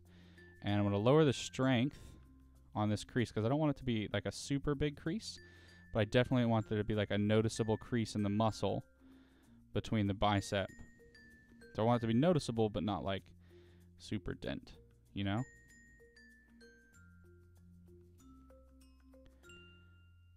So you haven't gotten around to watching SG-1. You should. Honestly, I love the concept. I love the concept of SG-1. It's so good.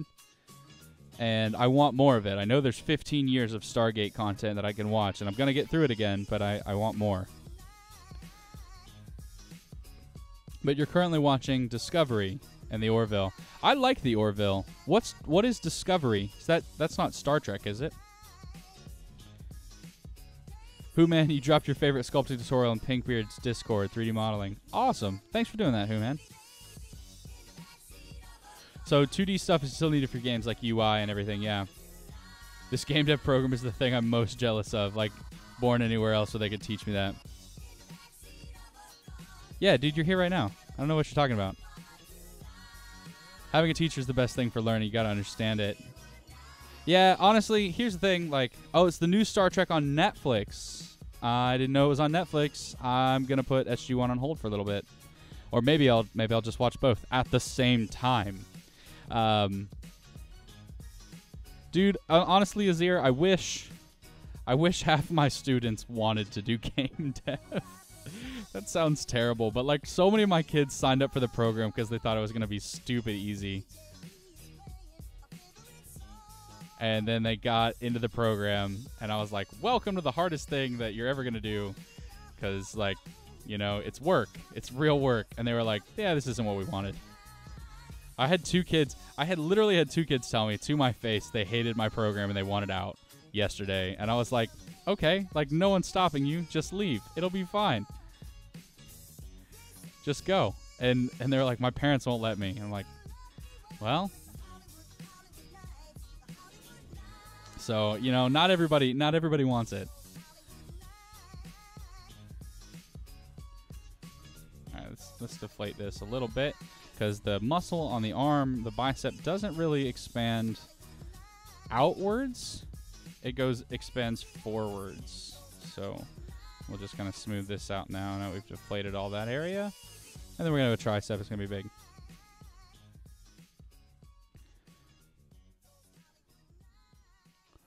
Ah, you're in the UK. Okay, so maybe it's not on Netflix for me then. CBS in the US. Huh. Well, maybe I'll find a way. I'll find a way to find it. We'll put a VPN on my Netflix.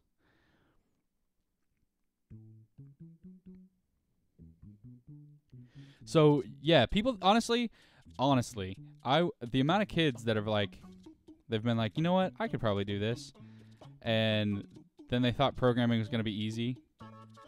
And then I hit them with, like, 2D arrays or, like, making decisions. And now I work with high school students, so I'm working with people who are, like, 14, 15 to 18 years old, you know? So I don't expect them to be able to do really well because their brains haven't fully developed. And, like, when I was programming in high school, there was a lot that I didn't understand because my brain wasn't ready for it, you know? But at least I wanted to do it and I, like, enjoyed it, whatever. I work with a lot of kids, though, that don't even want to do it. And that's really depressing because I'm like, guys, it's like I live stream for you. You could come in and learn how to do all the 3D modeling. We do programming. You could come in and learn how to do all the programming your heart desires. All you have to do is like ask and attempt, and like you could connect with like really cool 3D modelers in the Discord chat. Like, and they don't want it. They just don't want it. Like, there's so many opportunities that they could use, and they're just like, nah, we don't care. It's depressing. As a teacher, it's a bit depressing.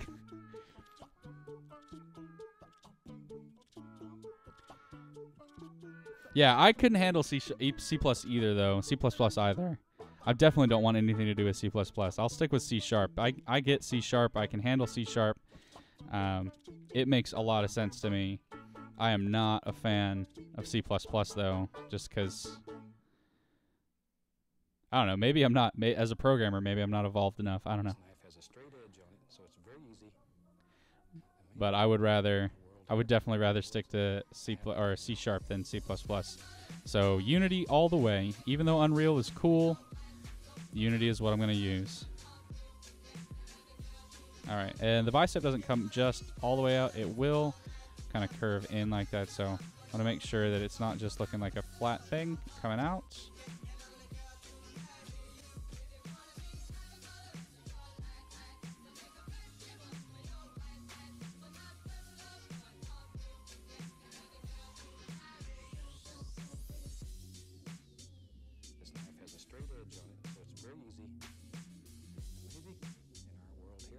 Be a lot of fun. Maybe I should do my wife and I should do a Bob Ross painting stream on here. I think that'd be a lot of fun.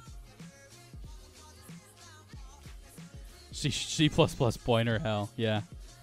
You really aren't to be a part of this community. Proud to say I belong to game dev community based in Florida. That is where I teach, sir. And I'm glad you're here, Azir. I'm glad you're a part of it.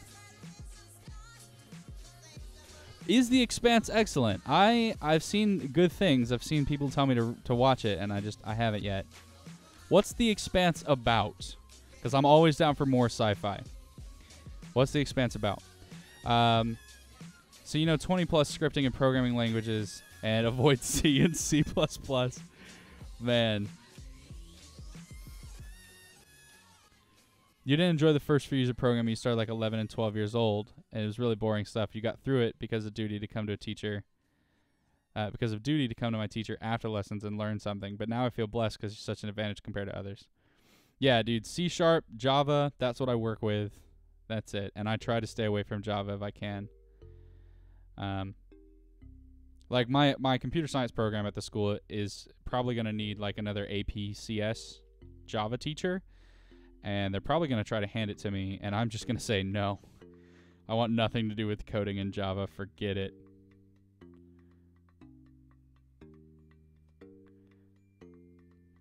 It's not even that difficult. I'm programmist. Or languagist, maybe.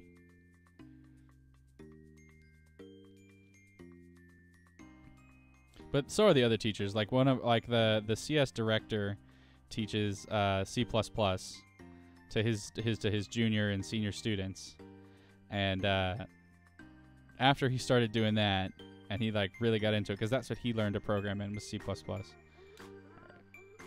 Once he really started doing that, he started crapping on Java like every day. And he's like, I hate freaking Java. C++ is great. And like the students will come to him and he'll be like, well, just try this.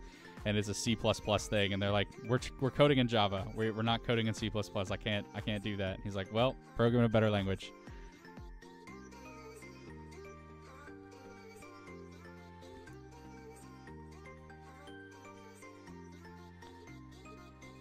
C++ program over 10 years. Tried C#. Honestly, haven't even attempted to go back. Yeah. C++ is great. Like it is a great and powerful language, but like why?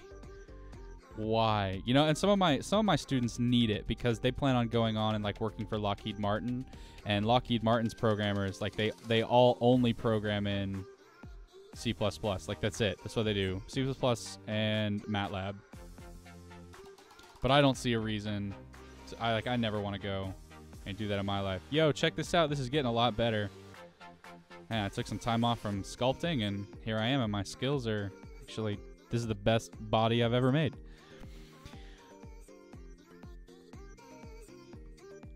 Python. Okay, yeah, I could never use a language that would allow me, or that wouldn't let me not care about white space.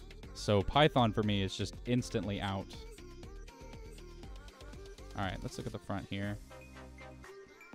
I want to just kind of... Oh, let's go real slight. So we're gonna kind of just take a crease and just run a crease. Just run a crease down the middle here. Doesn't have to be a super defined crease, but it's gonna be a crease down the middle, and then we'll do a light crease on the under region of the chest.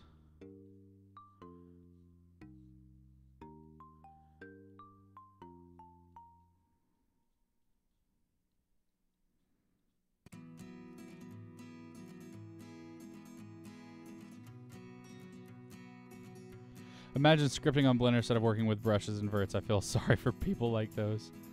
Ugh. No. Python isn't so bad as long as you never write more than one line of code. Ugh. No thanks. Where's my flatten brush? Let me grab. Let's flatten this area out here.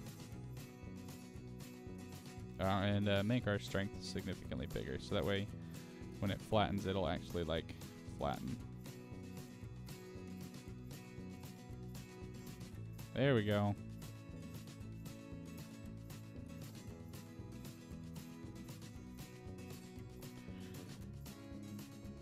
And it's maybe a little too flat, so we'll... Where's that crease brush? There it is.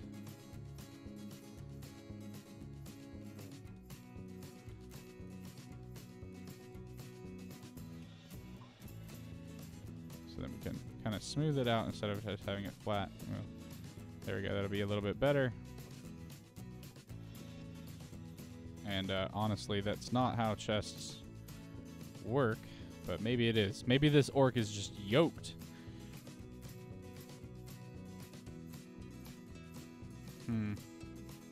I don't know. Looks all right.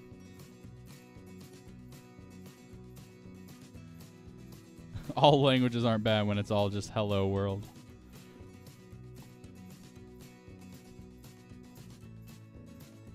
So what do you primarily program then? You like what you said you're a programmer, so what is your day job? What do you work in?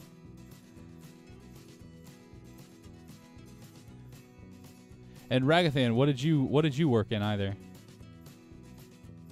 Your one-liner was an export script for Blender. Oof. Well, you know what? You wrote one line, you accomplished what you wanted to do, so I'd call that a win. All right, and where's that inflate brush? That is no, that's blob. There's inflate. And we're gonna just deflate this area here, but we'll increase our strength because got to get that Y look.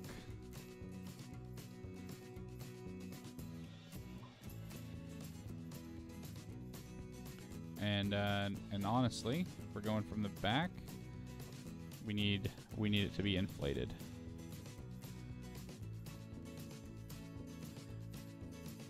And the lat muscles come down basically all the way to there. So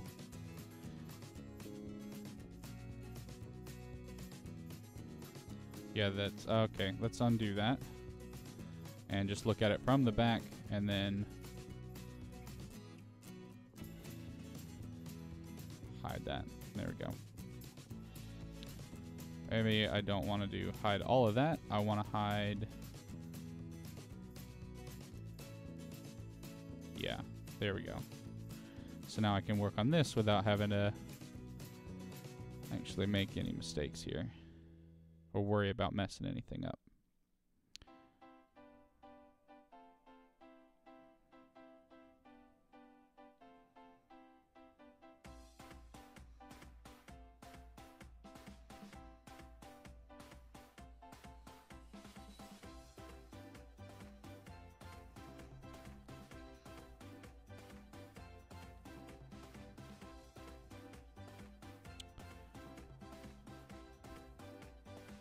You work in payment software for hardware.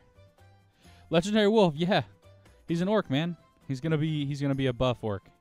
He's gonna carry around the armor. He's gonna beat people up. Orcs do not have tails, but some humans have tails. Yeah, I'm gonna have to see a link for that too, man. And it better not be Goku. Better not be Son Goku.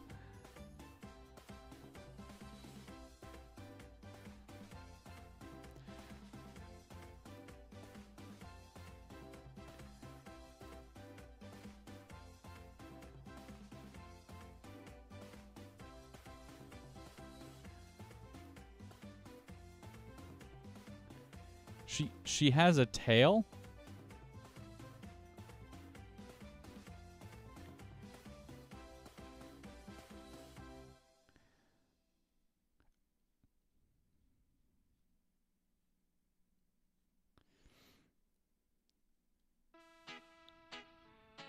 So you're saying that a friend of yours had a wife that had a tail.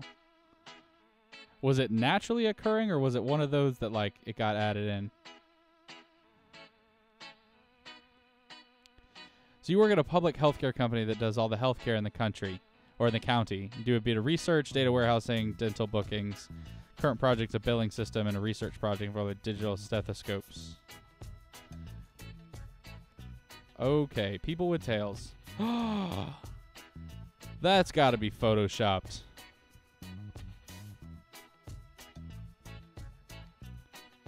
That's got to be photoshopped.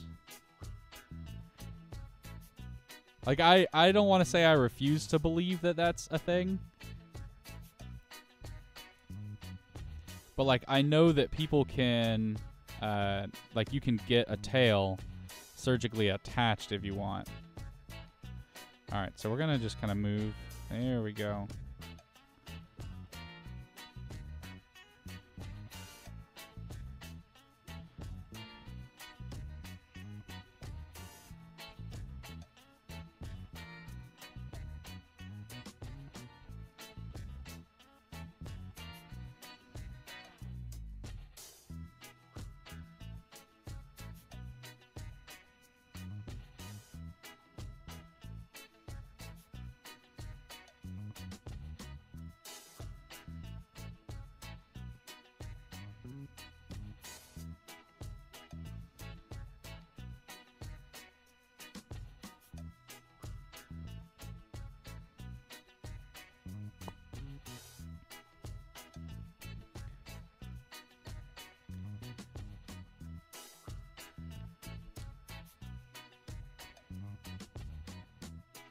So, okay, so you're saying that people can be born with a tail, but generally they just remove it with surgery.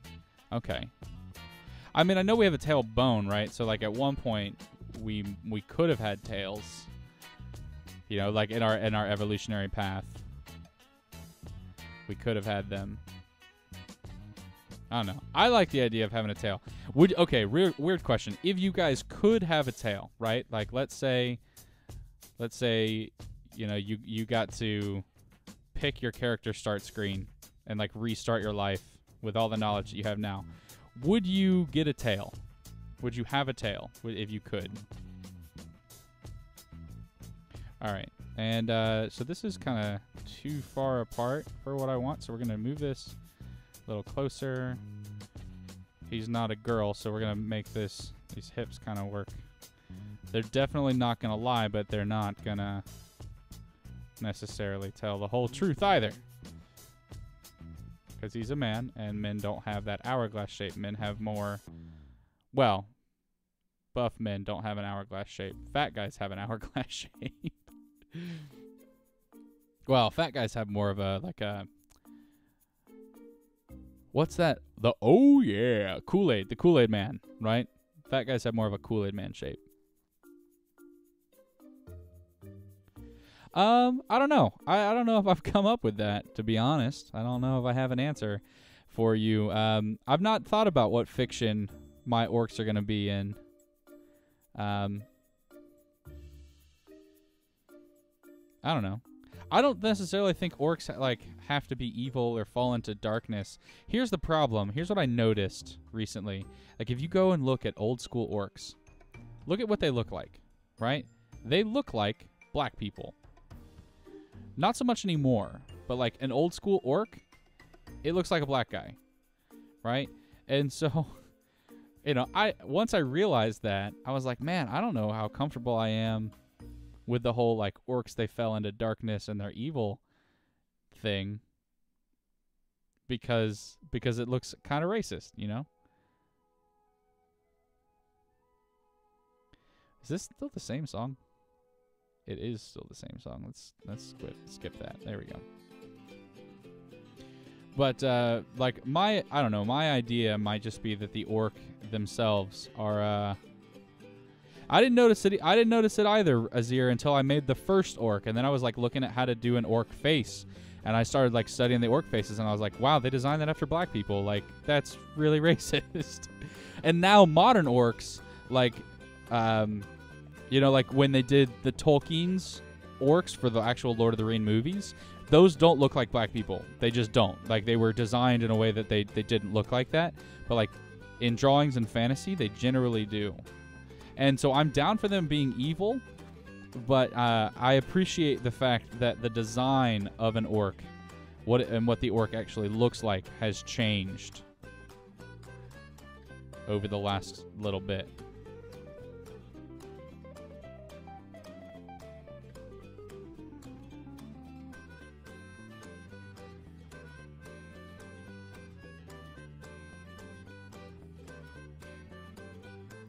Yeah, okay, so Ragathan, you're right. Like, I'm not saying I'm not gonna go out and say it's racist, right? I know but it says it's kind of racist, right? Because of those facial characteristics, and they're generally always. Okay, so let me just explain. Right? So because of the facial characteristics and the where the orcs always take place in, it's like, think about the stories, and what my understanding and my experience has been is that it's usually the white guys who are the heroes, right? Or they're always like light-skinned people that are the heroes.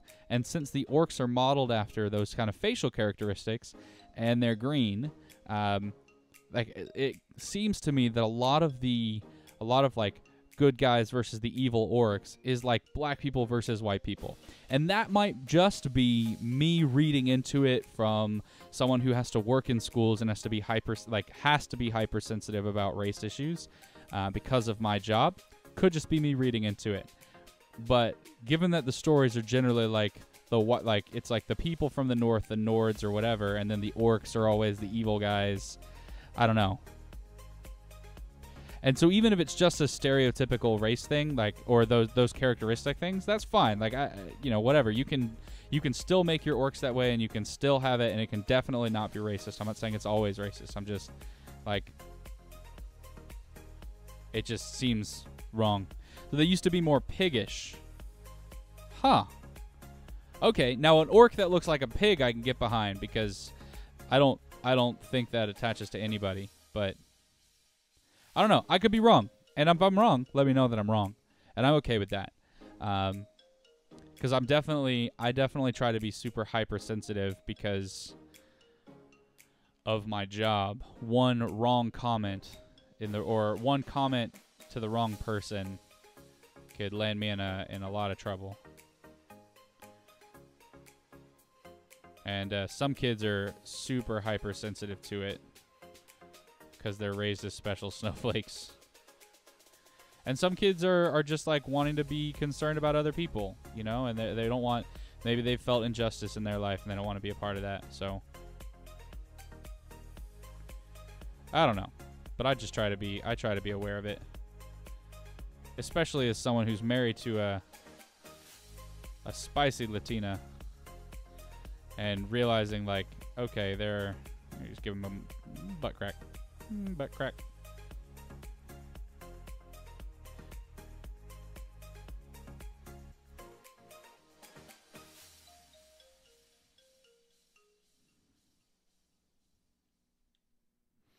You know, and like learning that in Spanish culture is a lot of, you know, everybody hates on Cubans.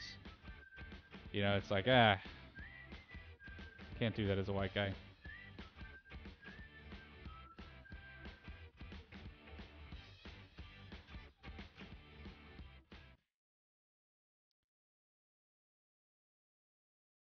They were designed to make the costumes easier and cheaper to make. Okay. Look at that donk. Is that too donkey for a maybe? Let's just go ahead and kind of put in the front little area here.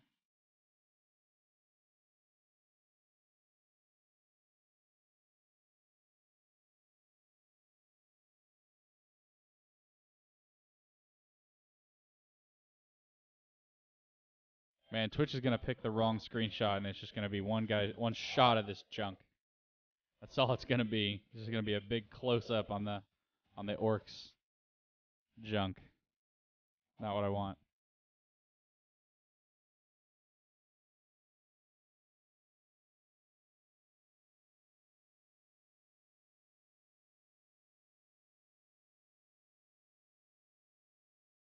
Legendary Wolf, what do you mean it's a thing we love to do on our off time?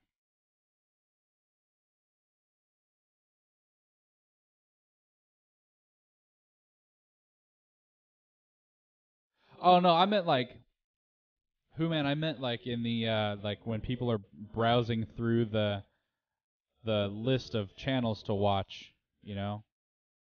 And they always have that screenshot, and that screenshot will change every so often. And they're going to be like, it's orc junk, like.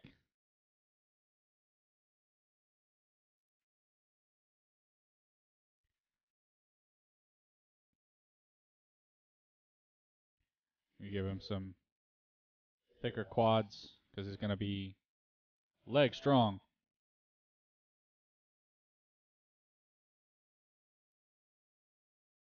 He's going to have a ham bone instead of a hamstring.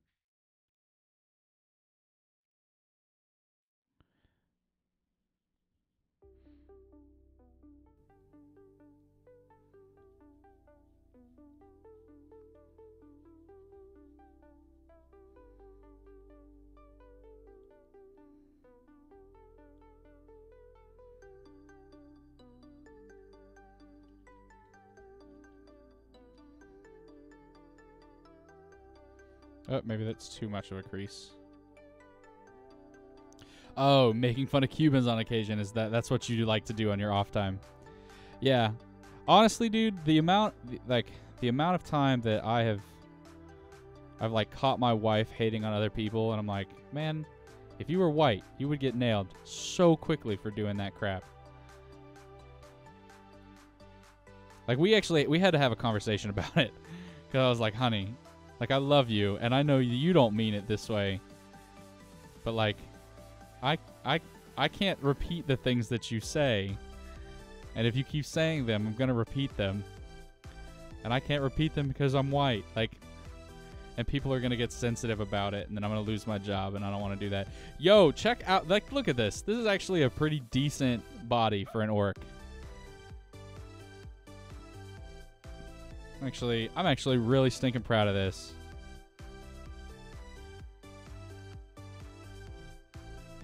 So, Ragathian, do you know why they were designed as pigs? Does anybody know why orcs were designed as pigs? And like where the orcs traditionally come from? Because that would be a really cool thing to learn today. If where do orcs originate from in like mythology, and what's their actual origin instead of like what we know as the Tolkien origin, where they were just elves and they fell into darkness.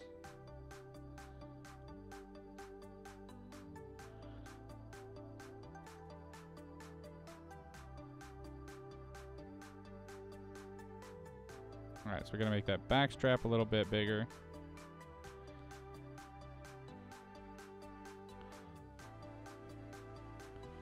Yeah, we need an orc historian. You know what I would love to do, honestly? Okay, so this is a true story.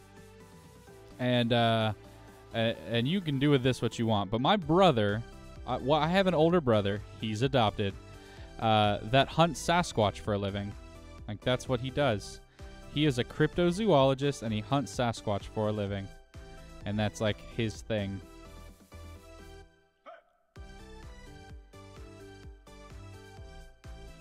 So it would be cool to have a stream, like, mythology guy. Like, have a... That would be fun. Maybe I'll make a YouTube channel, or maybe I'll make a YouTube series about that. Just like fantasy origins, like history of orcs or history of elves, and like tell the Grimm fairy tales or whatever. That'd be fun. Thankfully, I have a YouTube channel where I can do all that stuff, but it'd be fun. I don't know. Maybe we'll add it to the list of projects I want to do.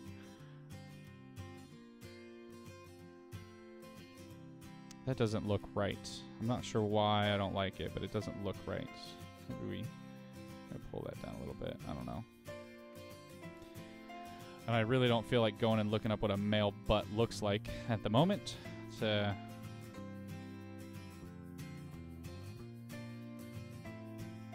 undo. I'm not a fan of those changes. We'll just undo a little bit more.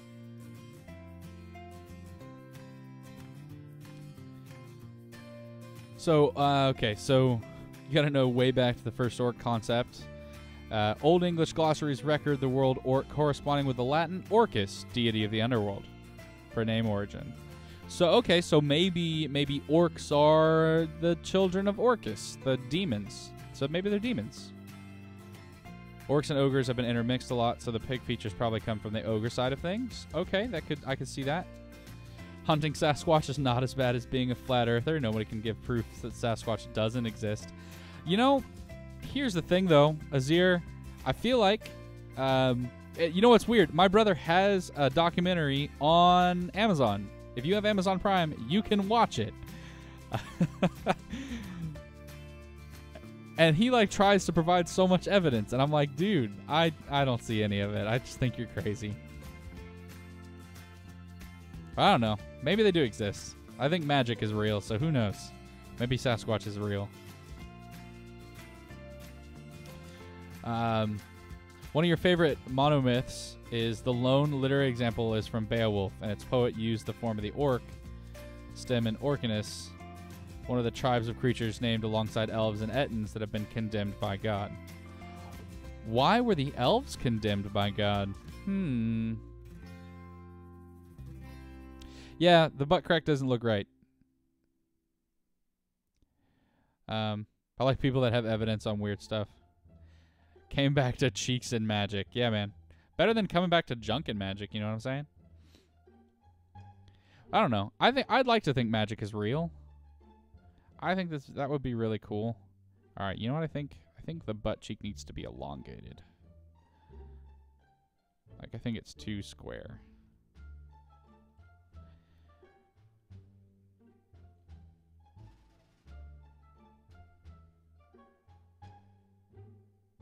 You have a Bigfoot story? Okay. You're going to have to tell it. You can't just come in with that. You're going to have to tell it. All right, I'm not going to put that much more effort into this butt cheek because it's going to be covered up anyways, but that's going to be good enough, really. If spirits are real, then I guess magic is real too, right? Like if you believe in ghosts, right? And I have some crazy ghost stories. If you guys want to hear them, I can tell them. But I've definitely been around ghosts, so I don't know, man. So I guess if spirits are real, maybe magic is real too. Maybe we just try to tell ourselves it isn't to make ourselves feel better or like fit our scientific mindset. You know? So who knows? Who knows?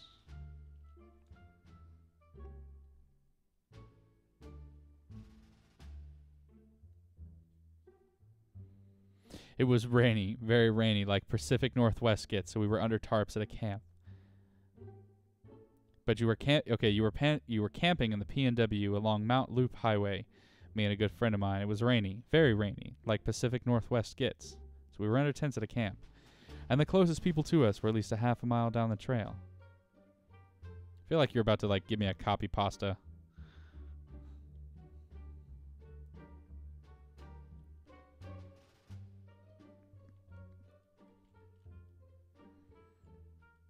All right, I like this orc body a lot better already.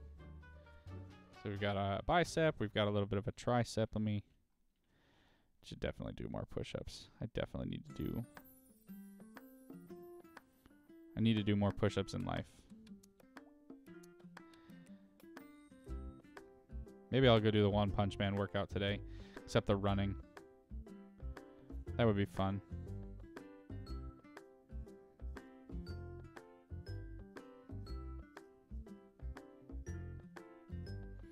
The rain was pouring. It's not like anyone would be really walking around just for fun. Yeah. Heard rumbling outside, 10 to 15 yards away. How many push-ups can I do without stopping? I would say that my record is 60, but right now, if you define stopping by, like, resting, then I got 25.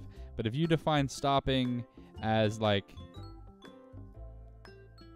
pausing at the top, catching breath, and then continue to do more, I could probably do 30, 35 right now. Probably. But I don't want to test it. Unless somebody was like, here, test the theory. Here's a donation. That would be the only way I would test that right now.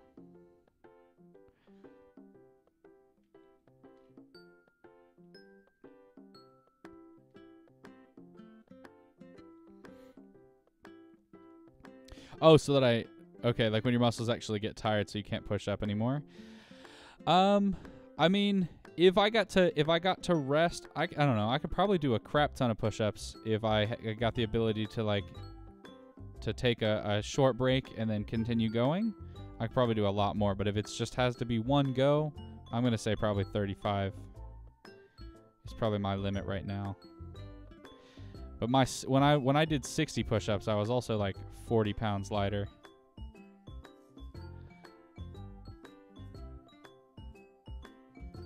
Subscribe and find out. This is how we answer the question.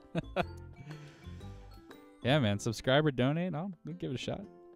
We'll give it a shot.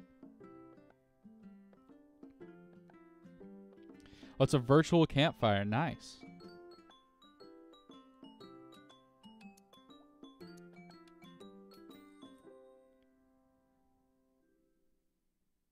We never saw, but we heard it cross the river. I don't know, man. That just sounds like your brain was playing tricks on you. I'm not gonna say you didn't hear one. I'm just gonna say I don't believe you. Now, if you had told me, hey, we saw one. So here's the thing, right? Like my nephew has the ability to draw basically anything that he's seen. If he's seen it, he can reproduce it with his brain, or and draw it out basically identically to how he's seen it, and he's really good at it. And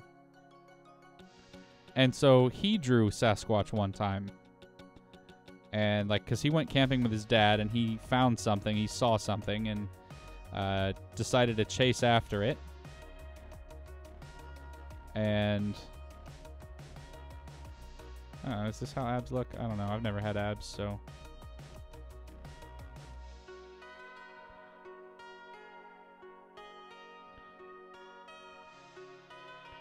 I gotta smooth it out.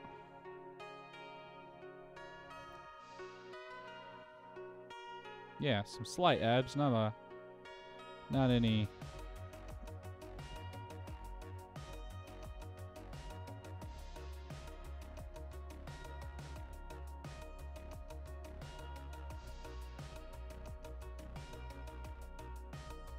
So yeah, so like he went out and started chasing something, right? And then he drew, like when he got back to the camp, he drew what he was chasing, and they took a drawing of it to the ranger station where they were camping, or near where they were camping, and the rangers like tried to detain them, and like he's telling me this story, and like if it had been from his dad, my older brother, I would have been like, yeah, I don't believe you. But because he had spent basically his entire life convincing us that he didn't believe his dad either, then he was just like, yeah, I don't know, I saw something, so who knows, I don't know, maybe it's real. Maybe Sasquatch know how to use magic. Maybe that's why we can't see them.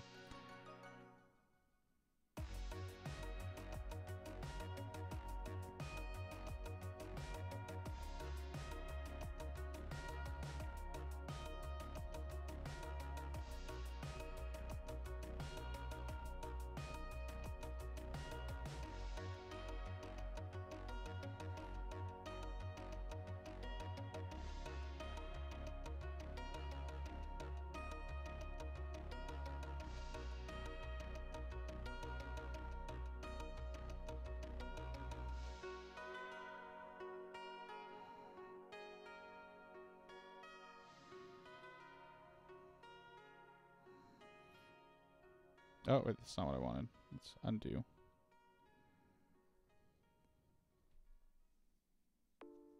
Give us the ghost story. Okay, so I got 2 ghost stories.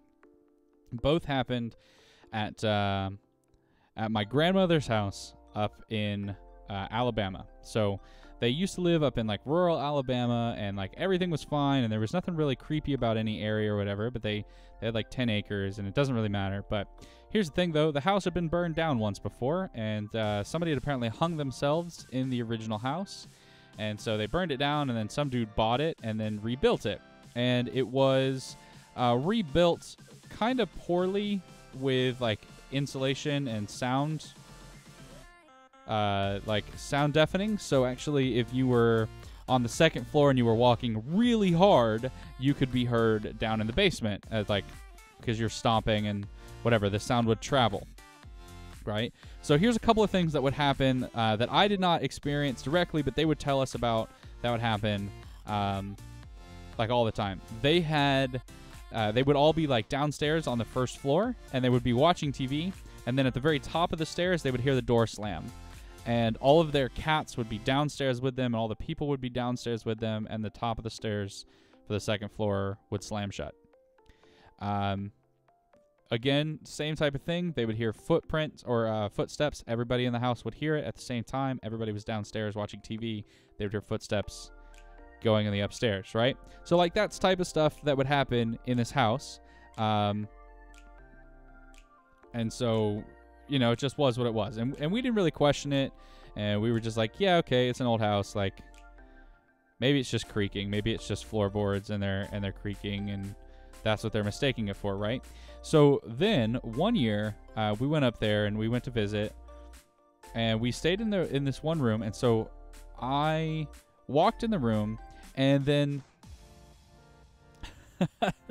so I walked into the room, right, and there is a like a scramble. Like if you've ever heard cats, like if you scare a cat, right, and then they jump off of whatever ledge they were sitting on, and they like kind of hit the floor and try to scramble away, but their feet don't catch, right? You know what sound I'm talking about? That was essentially the sound that I heard. And so I thought, I just walked into the room, and they had a few cats, so I thought, well, maybe I walked in the room and the cat got scared, and I freaked it out, and it jumped down and scrambled around, right, and then bolted out the room.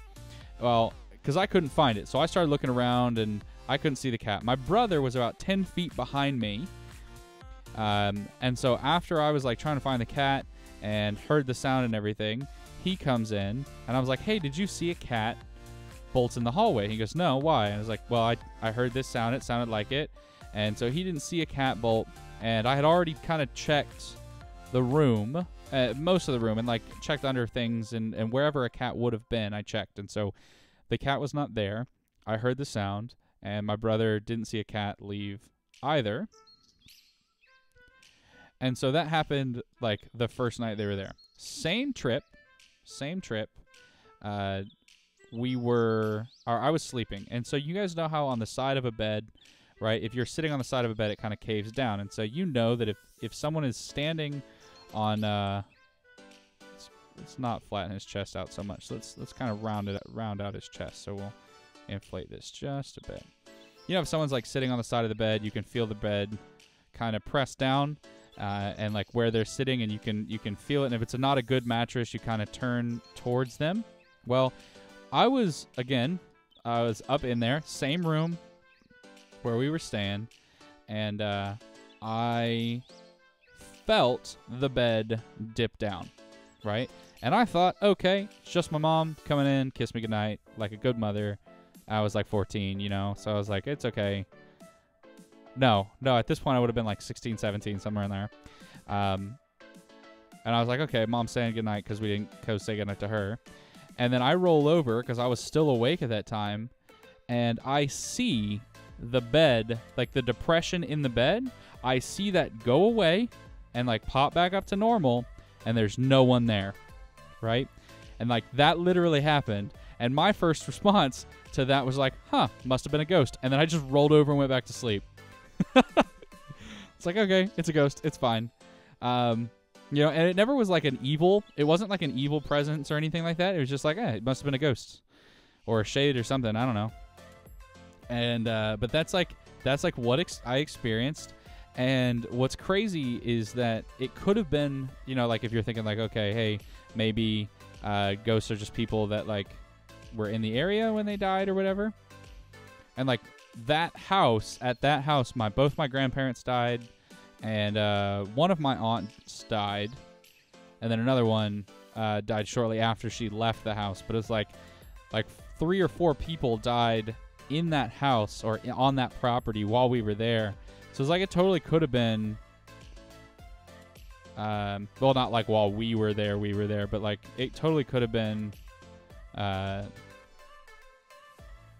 one of them. But yeah, so that happened, and there's my ghost story. And I like the cat explanation, right? Like that, the cat could totally be explained by, the cat explanation could totally be explained by like, maybe, hey, we missed it, you know? Maybe the cat was just hiding and we missed it, and then it left when we weren't paying attention. That one, I'd totally be like, yeah, maybe not a ghost. But then the fact that I saw the second thing, like, I don't know. I definitely can't just pass that up. So, I think ghosts are real because I've experienced them. But, who knows?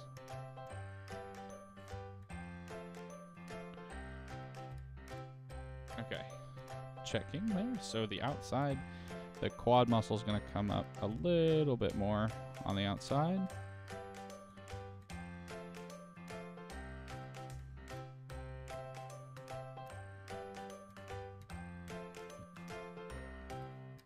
Christian theology of ghosts.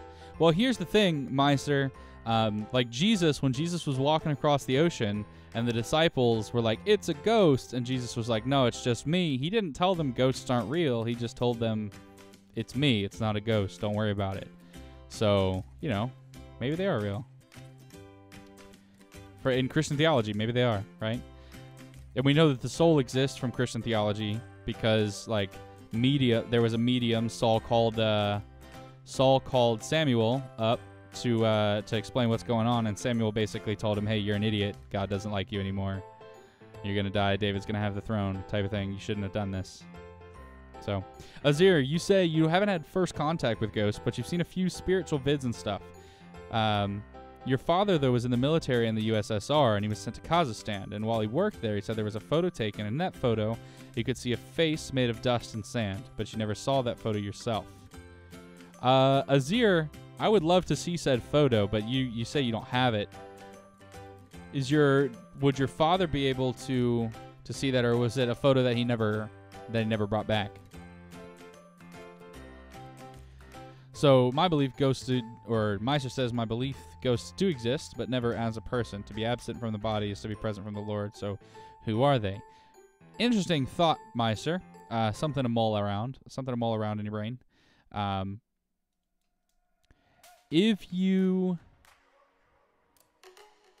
you sure? How sure are you that if you're not in your body, you're with the Lord? Right? How sure are you that people don't just kind of sit around on earth waiting for the new resurrection, where their bones are going to be reformed and people are going to be brought back to life? Just food for thought. You don't think ghosts and God are not, so you don't think ghosts and God are not mutually exclusive discussions. But without dragging you further into the rabbit hole, there are several experiences of the Bible about it. Yes, there absolutely are.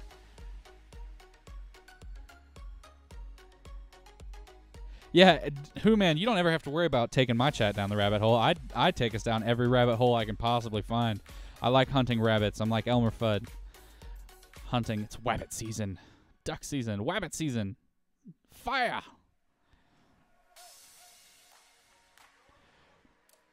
But yeah, there are a ton of things, right? And here's the thing. Honestly, if you are going to this is what I don't get about people, right? Like I'm a Christian. I believe the Bible pretty much wholeheartedly, and we could get into that another time. But I don't get Christians who are like, the Bible is real, angels are a thing, God is a thing, magic isn't real, or ghosts aren't real, or whatever. And then their defense is like, well, we don't have any evidence of it. I'm like, the Bible talks about all these things like pretty constantly.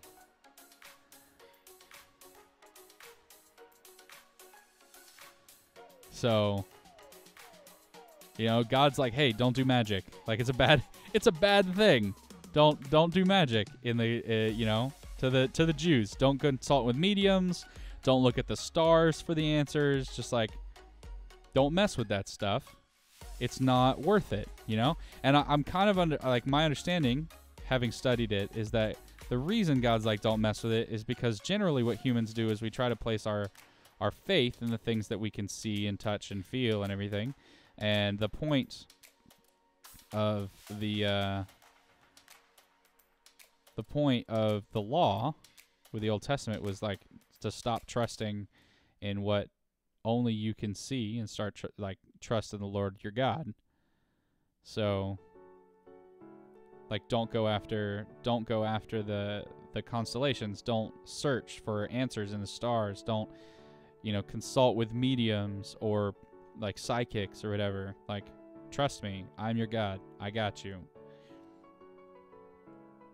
I'm actually kind of happy with this body, how it's turning out.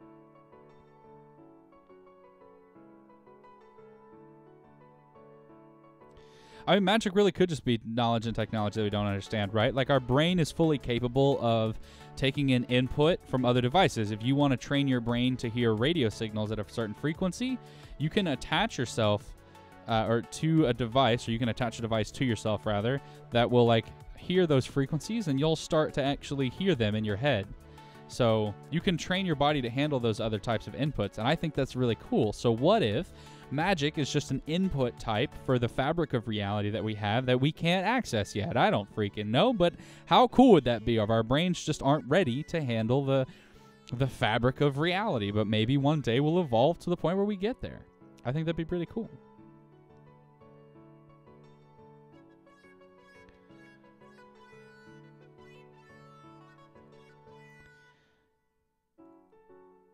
Or you could use a device not connected to your body called a radio or a hammer like Thor uses. But all of these options are true, Ragathian.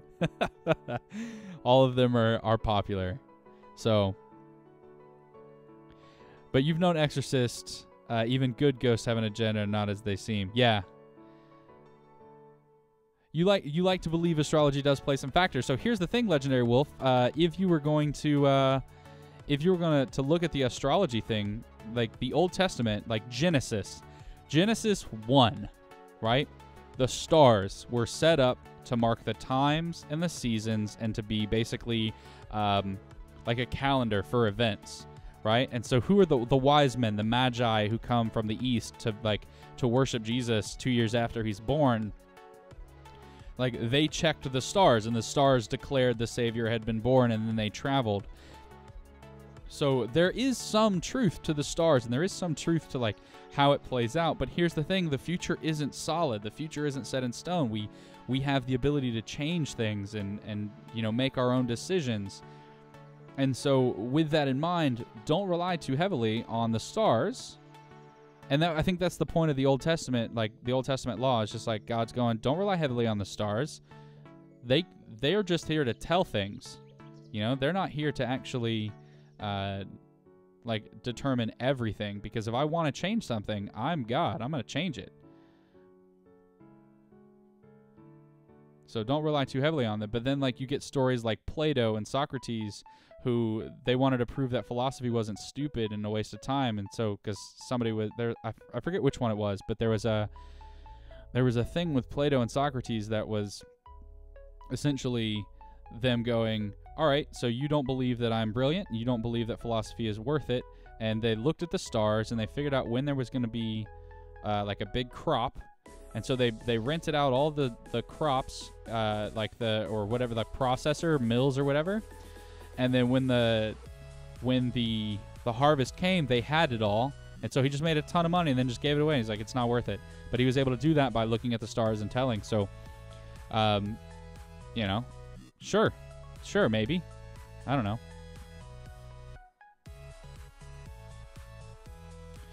Sir Pinkbeard, my issue with the whole don't mess with stuff like magic or the stars or whatever is it encourages ignorance. It encourages people not to look for the answers. Anderson, if I can respond to that, which I'm going to, telling people not to look for magic or the stars it's not a command of stay ignorant. It's a command of where do you put your faith, right? Because I've known people who are very, they're like, I'm not religious or whatever, but then they're super crazy about star signs, right? And so for the Lord, for Yahweh, his command was, my people should not be attached to the stars. My people should have their faith in me. So trust me. Still grow and learn and research and do the stuff that you need to, but don't put your faith in the stars. Don't blindly trust some other thing. I'm the Lord. Trust me. I'll get you where you need to go. I'll tell you what you need to know. So I don't think it's you can find answers there, sure, and we should constantly go out and look for things, but I don't think that's what the original command was meant to do. Being serious isn't playing with Ouija boards, or the more real witch boards. Yeah, I wouldn't touch that stuff. Well, astrology is something weird. If you read your horoscope before the week begins, you won't think it will happen, but reading it the week after, you'll find similarities between you and your horoscope. Maybe. I don't know. I don't read those things. Been up since midnight. This is too deep for me. So I'm down for getting into it. You got your Skittles and a nice cup of Coke. You know what? That's a good snack. Weirdest encounters with ghosts and spirits is getting possessed. So in a church, a mid-service woman started screaming like being possessed. The priest said she had epilepsy, but I knew people don't scream when they're having an epilepsy attack. I think they said she was okay. I think they called an ambulance or something, but she stopped screaming, so I don't know how the story ended. Huh. Here's the thing. When it happens in a church service as here, I'm always really skeptical. Because I've known, like, I've been a part of church services like that. Because I didn't realize that they were not really church services. They were kind of cults. And I didn't know that going in. And I didn't realize that till after I got out. And I was like, yeah, that was freaking weird. We're never going back. So it could have just been her doing that for her, like, for attention or maybe playing the part. So, I don't know. I would be skeptical about that. And of course, the future is never set in stone. It can give you guidance for the future, stored for you, but it's up to you whether you can allow that to happen or just leave it all up to fate. Pretty much. So, most people in befriended exorcisms are people from the church, like a wolf in sheep's clothing planted in a flock of sheep. Maybe. Maybe. I don't know.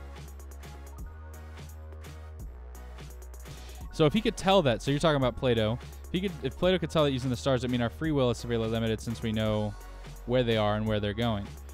Here's the thing. I don't know if that would mean that our free will is severely limited, right? So that kind of comes up to like where do you think free will is, right? So sometimes astrological conditions. So basically, if we're looking at the Plato thing, right, then you could say that the atmospherical or astrological conditions were great to produce enough rain and seasons or whatever for there to be a really good crop. You know, or if you're gonna go look at like the Magi looked to Jesus and then. Or looking at the stars, and the stars told him, "Hey, the Savior of the world has been born." You know, but that doesn't mean that the stars would tell you everything, right? It could tell you maybe, "Hey, there's this thing gonna happen," and we do this today too, right? Like we look at there's the one for sailors, and it's like red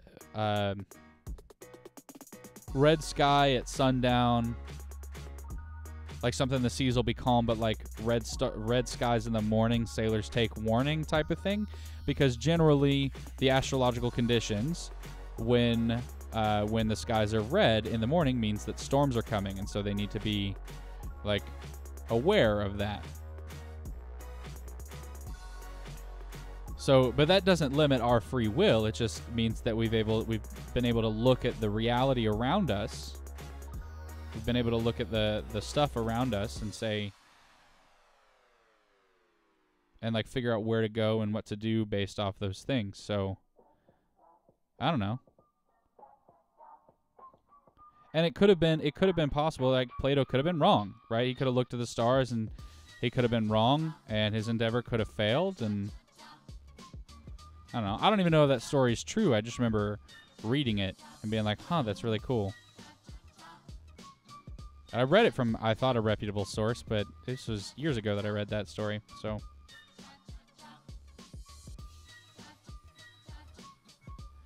okay, it was the Catholic Church. Okay, then maybe there's something that's more science than crystal ball style divination. Yeah. But if you know there's a good crop there, it means that nobody's capable of messing with that. Yeah, that could be. That could be.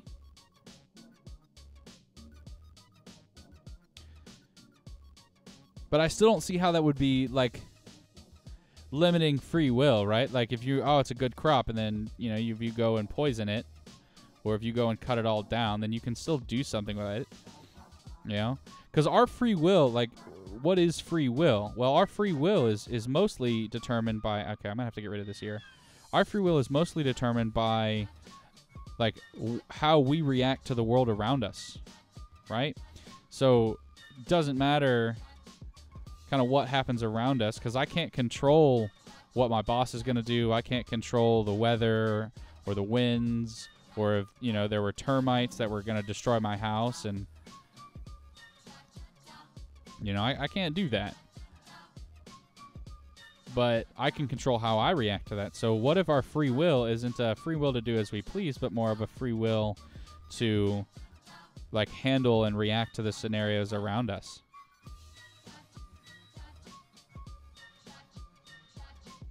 All right, because I don't know. This is something I've thought a lot about, because, you know, like, what is life? Well, to me, life is a test. Life is a test that's going to determine your eternity. And so, you know, you can make good choices, and you can like do the right things or the wrong things, and you can have those choices, and you can make them and determine what you want out of life. But hold on, let me turn this music down just a tad.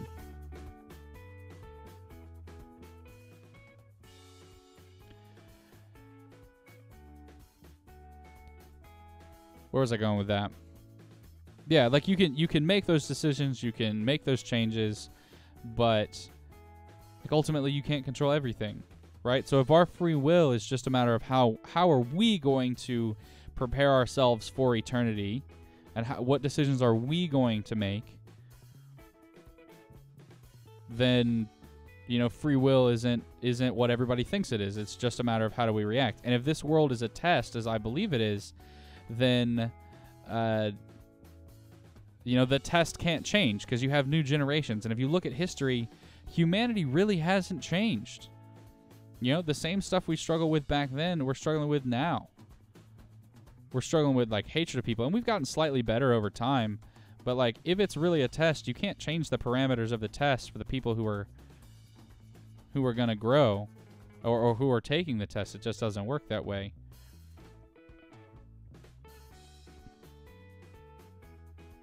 So, all right, Gaddick Burke, thanks for the follow. I owe you 7 push-ups for that. I'll be right back. Let me hit those real quick.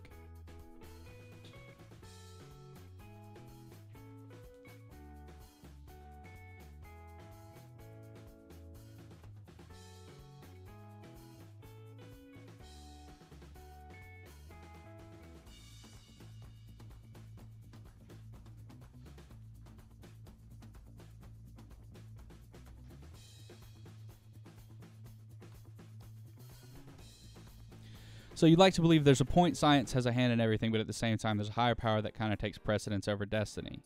Okay, so Legendary Wolf, here's the thing, right?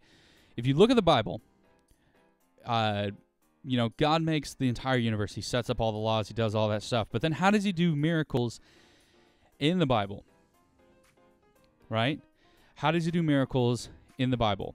If you look at, like, the Old Testament miracle, the Wall of Jericho, right? He breaks the walls of Jericho down with an earthquake. The passing of the Israelites over dry land doesn't happen immediately. It happens over time. It takes a night with a westerly wind or an easterly wind, one of those two, to blow the water back and dry the land so they can cross. And then the wind stops as soon as whatever happens, as soon as they get all across. Gaddick Burke, I'm using a tablet. I could not sculpt this level of detail using a mouse. I would definitely be incapable of that.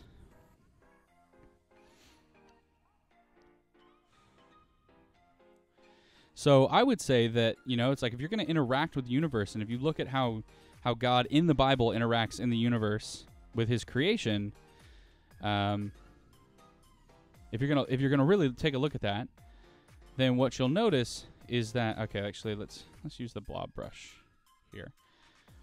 Is that he uses the universe that he created, and he stays inside the rules of how it works, right? So there was a priest not too long ago who said, I know not if God exists, but I do happen to know that coincidences, or like God and miracles exist, but I do happen to know that there are, like, whenever God is involved, coincidences happen a lot more. So,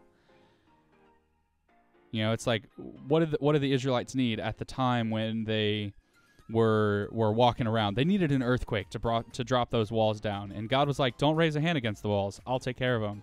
Just do what I tell you to do. It's going to be silly, but just do it. Trust me. You know, and it's like, Moses, go put your staff in the water. Strike the water. And then I'll take care of the rest. You're going to feel silly. Do it. You know? So,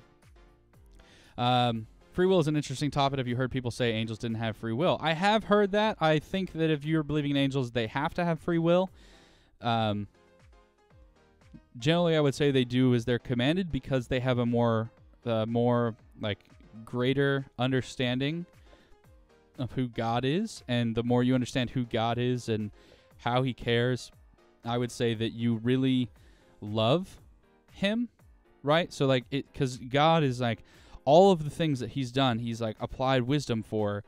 And when you're around a wise man, you love that wise man and you try to do what you can to like follow his advice and do those things. And like if you had the ultimate good in front of you, the ultimate creator of the universe, and you got to know him perfectly, like wouldn't you want to obey? But then you get things like Lucifer or like rebelling, you know, so they have to have that free will. So then is suicide a destiny or a decision? Here's the thing, Azir. I would say it's a decision. And that's a decision that I don't think anybody makes lightly, but I would say that it is a decision. I would not say that suicide is a destiny. All right. To me, suicide is... this is going to sound really heartless, and I apologize for it being heartless. But suicide is a cop-out, right? You get to a point in life, and I've been suicidal, so whatever. But you get to a point in life where you think that's really the only option is just, let's just die. It would be better just to die than to keep dealing with this. And, you know, and rather than push through, you give up, you know? And sometimes, right, like assisted suicide should be a thing, right? I feel like if you're going to go through a terrible brain cancer, and that's horrible, like definitely you should do that. It's still a cop-out. And again, I realize that sounds harsh, and that's probably not, like, cop-out isn't what I mean, but it's like you've given up. You don't want to take your lot in life. And sometimes, right, I can think it's the right option. But still, I would say it's a decision. It's not a destiny.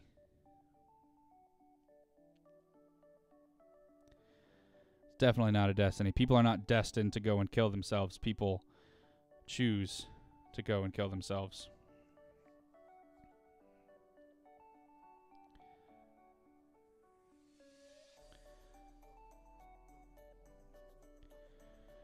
So you've been saying something like that your whole life. Coincidences are a sign from God, in your opinion. So sometimes they can be, and sometimes they might just be twists of fate that happen.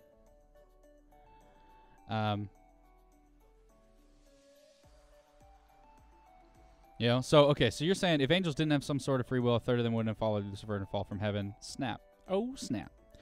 All right, so wait, you feel like you're contradicting yourself because you like to think divine intervention happens more often than, hey, this is kind of this thing kind of happened. So, yeah, so here's the thing. I don't believe in coincidences. I don't. I think that random acts of fate aligning are not coincidences. I think they're orchestrated, and I believe that because of what I know of both science, where there's nothing truly random in the universe that's ever happened, but also because I believe that there was a creator to the universe. And so coincidences really could be divine intervention. Now, I would not go ahead and say that every coincidence ever was divine intervention, but like I got an interview, I had an interview, and it did not go well, and I got on the plane to come home, and I booked an earlier flight than the one they were going to send me out on so I could get home faster. And then I met a guy, I sat next to a guy who was like, hey, man, if you need a job, you know, in the tech field, you want to get out of teaching, and he gave me a card. I'm like, that's a coincidence, you know, I could pursue that, and maybe I will. I don't know, but it was like, that's a coincidence. So was that a God thing? Potentially. Was it not? I don't know.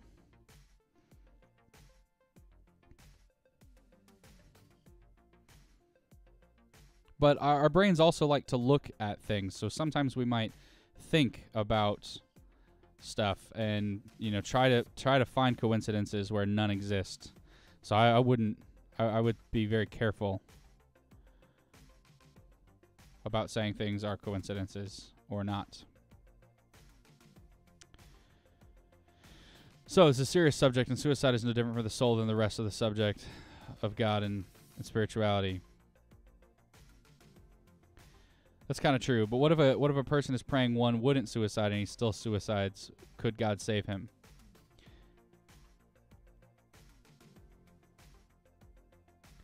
So here's the thing, Azir. I think what it boils down to. Let's get back to our sculpting too, as we continue this actually really interesting discussion. And I'm glad you guys are here wanting to have it. I love talking like this.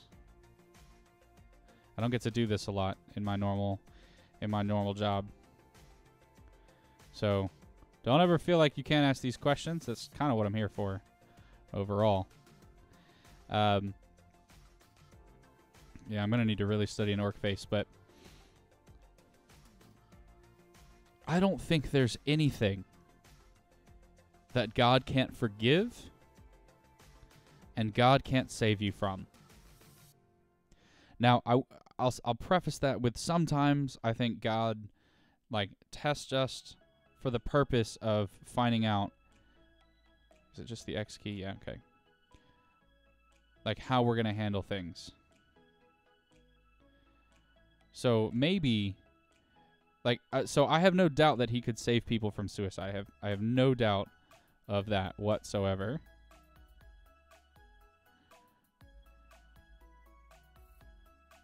But I think if you were, going to commit suicide, that you've kind of rejected hope for divine intervention.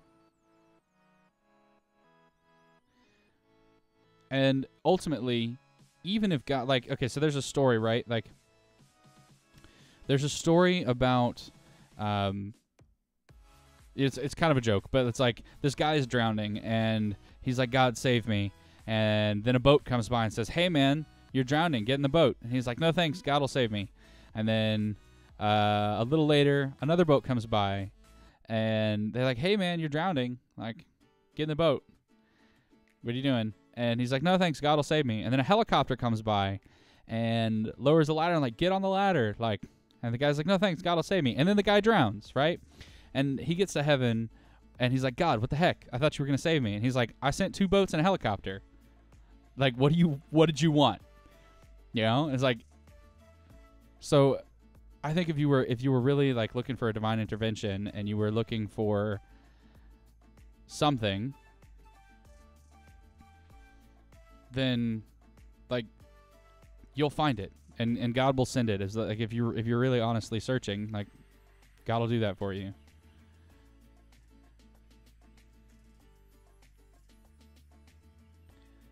But if you don't really want it, then it doesn't matter, because you can reject God all day.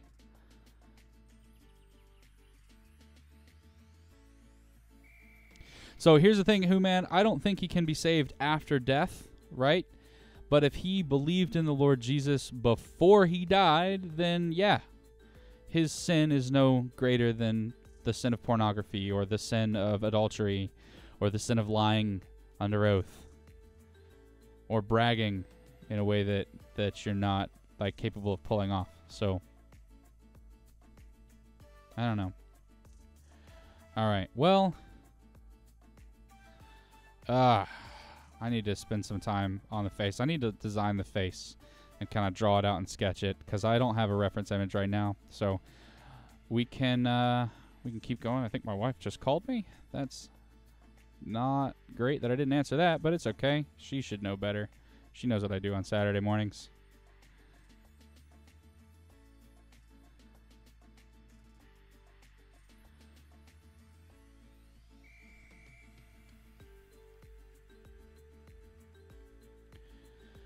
That's a good one, because your situation was real. Grandma prayed the uncle wouldn't suicide. He still suicided. Yeah, man.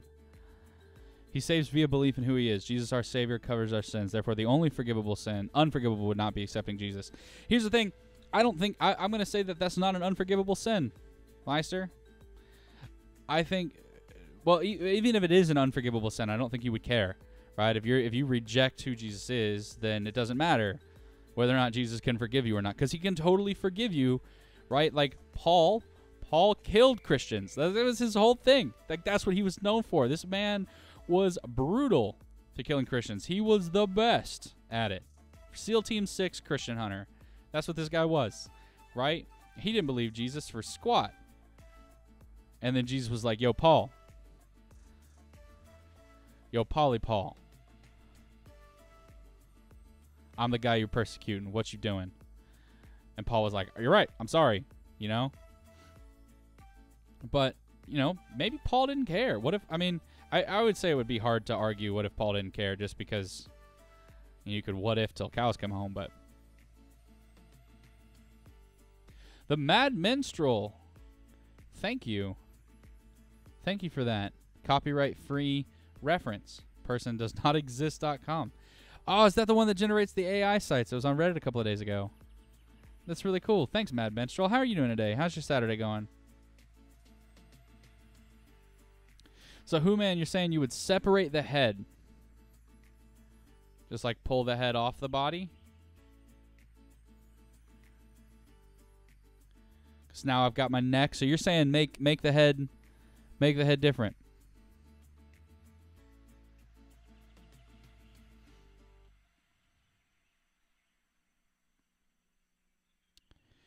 So your brother's tried suicide many times and not succeeded, but should he ever succeed? I remember walking to the aisle of church and accepting Jesus for who he is. Yeah, dude. You know, and sometimes, like, people are born with chemical imbalances, right? Like, and that can really mess you up. I think Jesus could forgive that. I don't think it's an unforgivable sin. I think, you know, that sin, that blood of Jesus covers all sins. Doesn't mean we should keep going on sinning, which is generally the struggle of most people, but...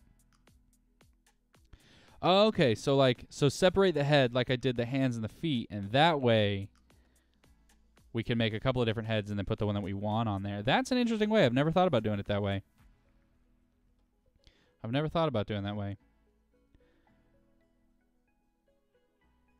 Yeah, Paul was miraculously converted, but he still had to believe, right? But Paul thought he was doing the right thing by killing Christians. That's like what Paul thought he was up to.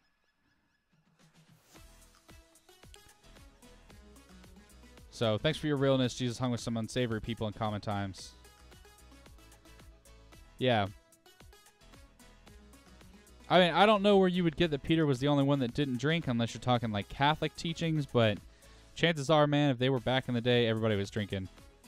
Everybody was drinking. They didn't care. They weren't drinking like bottles and bottles, but they were mixing their wine with their water. But...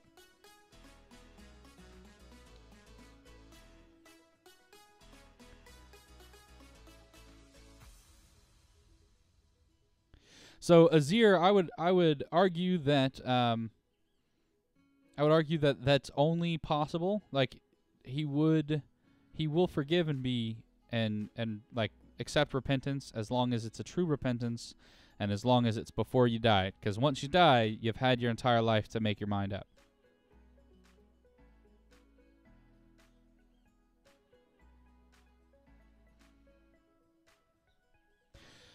Yeah, I would say that that's not biblical, Who-Man. Like, there's nothing in the Bible that says Peter didn't drink. You know?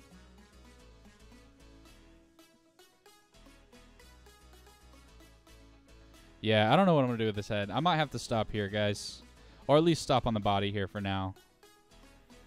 So, let's go back to layout. That's what we got. He's looking pretty good. And let's go ahead and we'll delete these annotations. Where are those boots? Let's bring these boots back into play. I'm going to sculpt on some boots. I don't know how we're going to do this, but we're going to make it. Good talks. Y'all keep questioning and find your answers. By the way, sir, throw a mask on that guy and he would be a lucha libre. You know what's funny? My wife yesterday, we're driving. We were just out. We were talking and my wife we were driving by someplace and she was like, you know, I've always wanted to have a luchador mask. So we started talking about just how she would be Nacha Libre.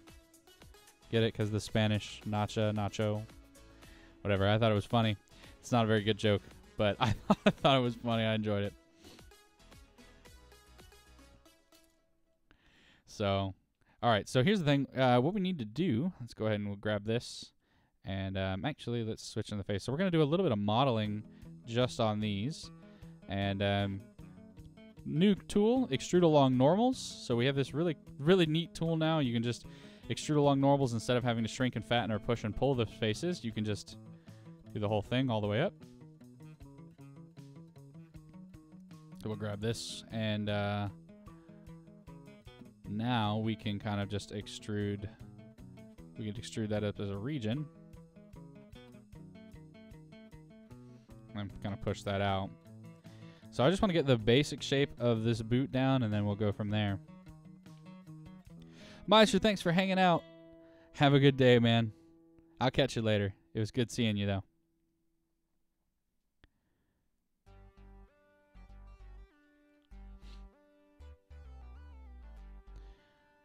I'm glad y'all are asking questions. I love talking about the Bible and like theology and weird stuff.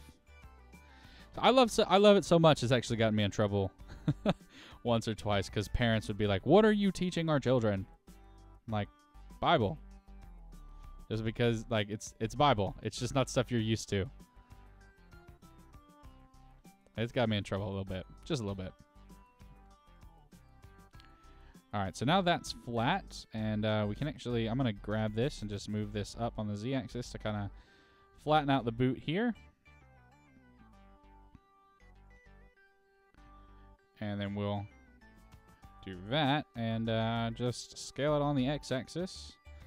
Get ourselves kind of a flat piece, and that's looking pretty good. Bigfoot. Yeah, I still don't believe Bigfoot's real, though. I have a brother who hunts him, and I'm just like, yeah, it's probably not real. But who knows, man? I don't know. Like, what if he is? I'm not going to judge my brother for believing in Bigfoot. Mad Menstrual, how long have I been using Blender? So that's a good question. I really started August of when I started streaming, so August last year, 2018. So since then, so for about 8 months now, I guess, is what I've been really using Blender. But that's really just like when I started sculpting and really started getting into asset creation for games and stuff. But I've been teaching Blender and using it sporadically to make just kind of like smaller models for the last 2.5 years, maybe 3 years now. But I didn't really even start getting really into it until, like I said, August, when I started streaming, because I had to get better. You know what? Actually, let's grab all of these, move them down, and then 0.5. There we go. That's a little smoother now on the back. I'm going to end up sculpting that anyways, but so I'm not going to put too much more time and effort into that. But let's grab these and scale them on the 0. Look at it from the front. Move that down. And then we'll move this down. And then make sure we have these. Go to 0. And then just grab the entire face or edge loop here.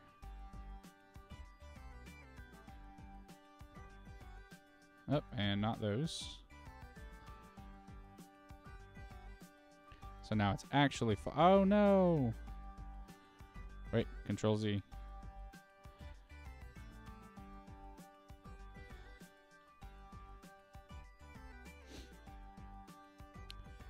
Minstrel, how long have you used Blender?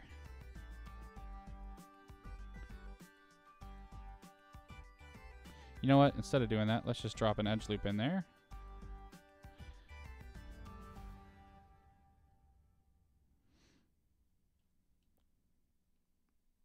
Don't know if you missed my comment about Carver MT. Check your add-ons because it was built into Blender 2.8. Wait, what is Carver MT? Who-man, is that the thing for the different heads?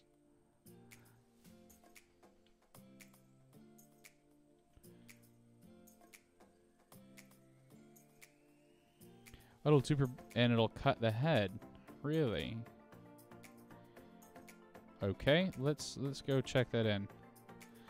So I guess let's check that out for that add-on. Edit preferences now. I don't see it. What's it called?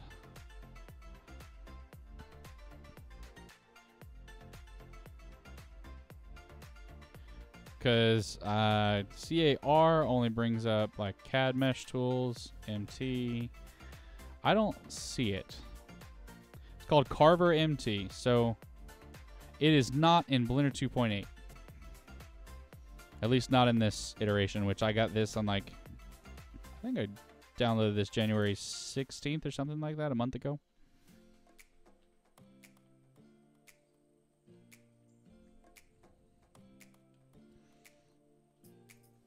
Since 2.38 or so about 15 years. So, Mad, so you were around for the giant 2.4 change and made it through that. What do you think about Blender 2.8 now?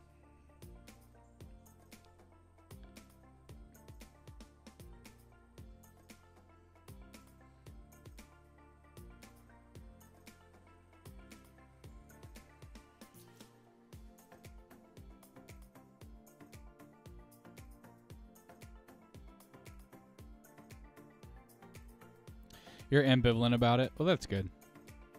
I don't know, man. I like it. I think it looks a lot nicer now. I liked Blender 2.79, though. I mean, I get it, but...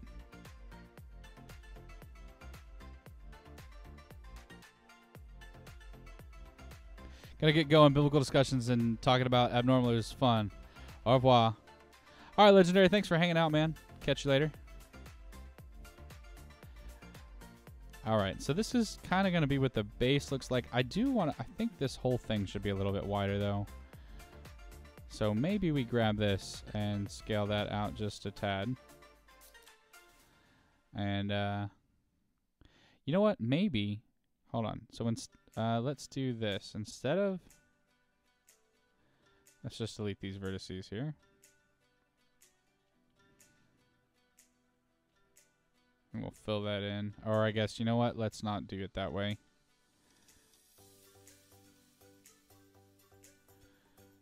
There we go.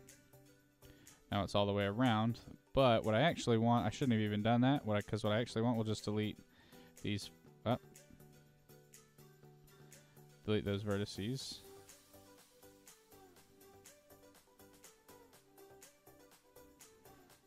And there we go.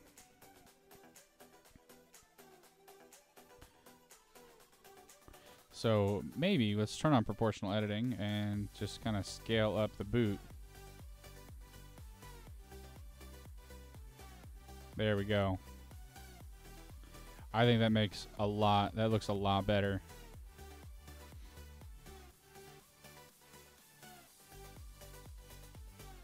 And now we will extrude along normals. Where is that? Yeah, there we go.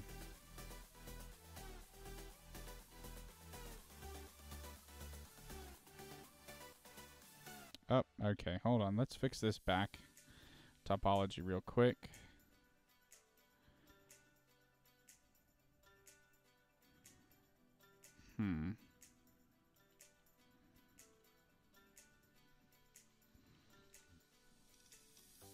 Oh, wait. So, yeah, turn off proportional editing, and we'll move this down on the z-axis.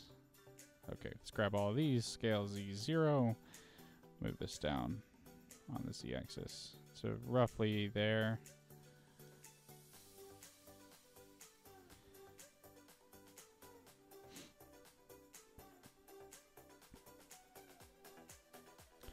In fact, you came here to see how newish users are using 2.8. Yeah. Well, I wouldn't necessarily say I'm newish, but I guess maybe by your terms, because you've been around using it forever, I'm definitely newish. All right, cool. There we go. And actually, let's grab all these faces and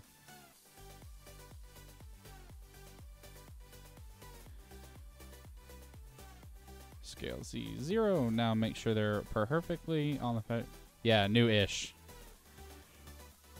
So, Mad, what do you use Blender for? Like, what's your overall purpose in using Blender, and like, what have you accomplished, and why do you like it? All right, so there we go. So now we have some decent boots here, and you know what? Let's go that. Let's shade that smooth. Look at that. Look at that sexy mannequin orc body. Don't look at the head. The head looks gross. We're not gonna look at the head. Disgusting. Just bad. But the rest of that body looks really good. And we'll shade this smooth, and then we're going to turn on that auto smoothing.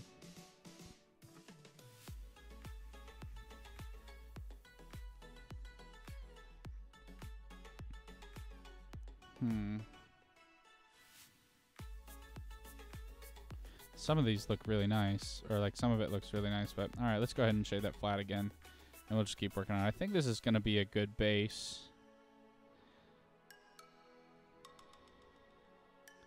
And I think, honestly, I should just move this up a bit. Yeah, so there we go. Now it's like fully overlapping.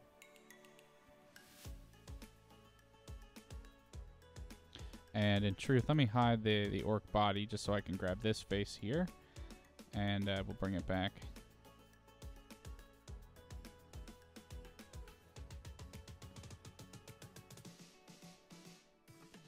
You work as a part of a marketing team, so you make ads, you make assets, use Blender because it's a great modeler mainly. Okay. That's neat. I would have never thought about making like ads and 3D models and stuff for ads using this. But that makes sense. I mean, I don't see why you wouldn't use it. Okay. Do we keep the... I like the bottom of the boot like that, but also it looks too flat. Like it shouldn't be that flat. Hey, hon. What's up?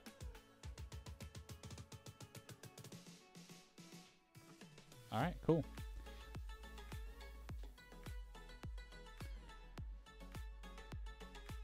Huh. Maybe we need to do some... Let's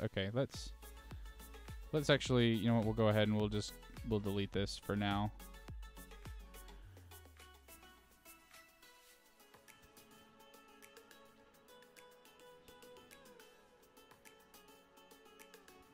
There we go. That F2 add-on is one of the most awesome ones. Nobody likes ads, but hey, it's a living. Hey, man, do what you got to do to make your money. I teach, you know? It's not the greatest thing ever. It's fun, but I teach, so I feel your pain.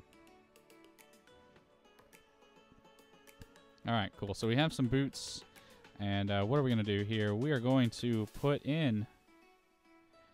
We're going to move the 3D cursor here. And then add cube.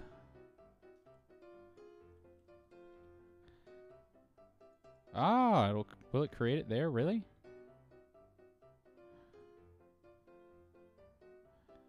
Neat.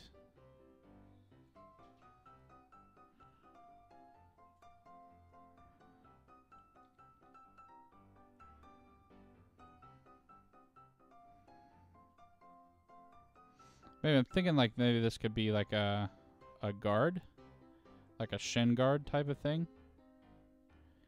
Okay, cool. So now we'll just get back to the select tool and grab this and select everything. Look it from the right.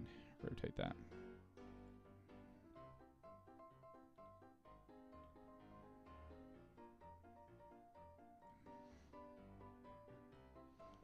Definitely not going to stay like that. We're going to put some, I'm going to round it out, but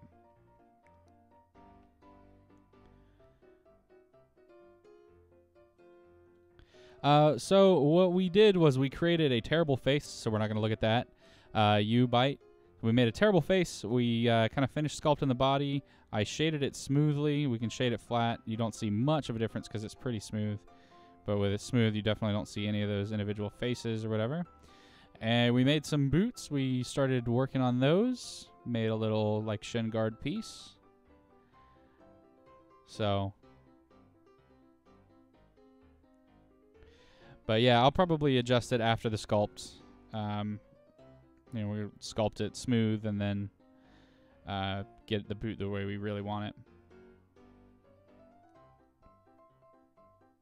F2 is great, but you're polluting your undo stack, so use bridge in those situations. You know what? That's a good point. I didn't think about using the bridge edge loops. But I generally don't use the undos when I need them anyways, so... That's a good point, though. I need to keep that in mind. But that's why we make backups. All right. You know what? This probably needs to be its own object. Let's just delete that. And then we'll just add a cube here and scale that down the way we need it. And then we'll sculpt this on its own.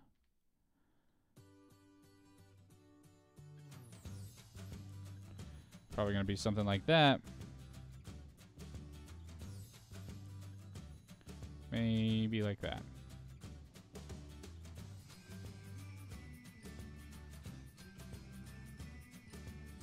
Yeah.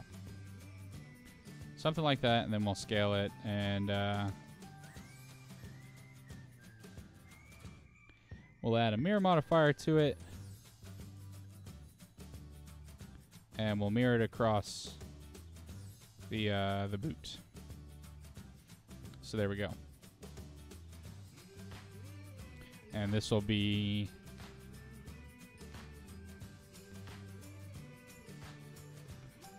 the orc boot guard. And then we'll make it a child of Orc Boots, and there we go.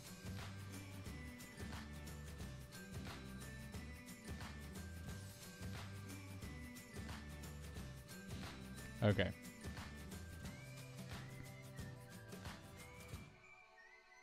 All right, so let's go ahead and hide the guard, and then I guess let's start sculpting this boot. I think that'll be fun.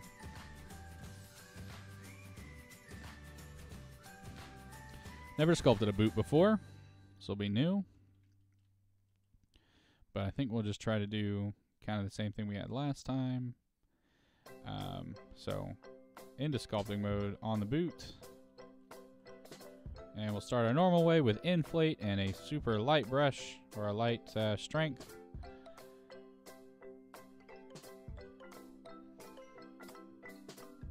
Oh, and turn on dynamic topology.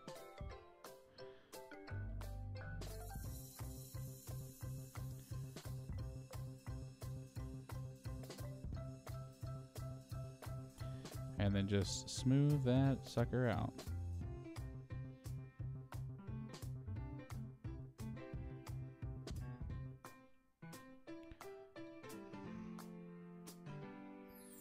And just make sure something real quick.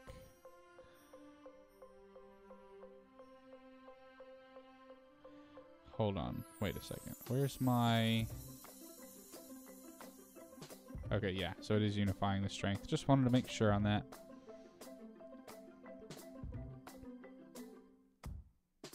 Having everything at the top now is a really nice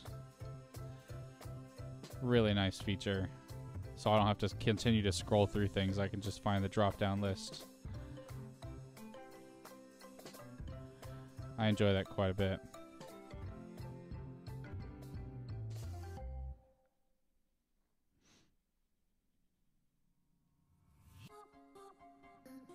Oh, and then that's just way too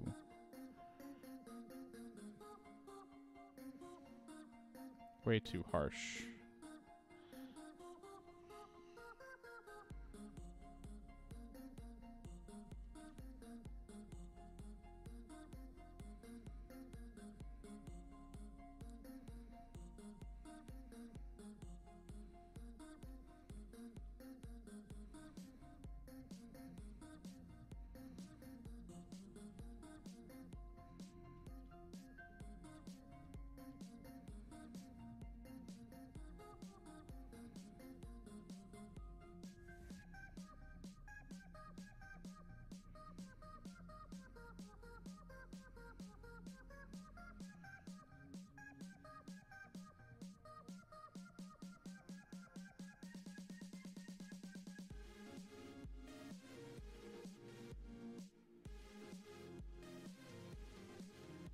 You know, I've never used the multi-res modifier.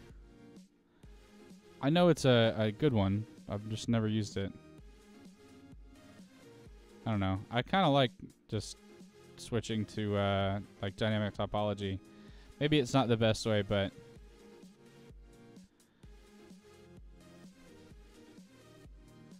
it's the way I've always, I guess it's the way I've always sculpted.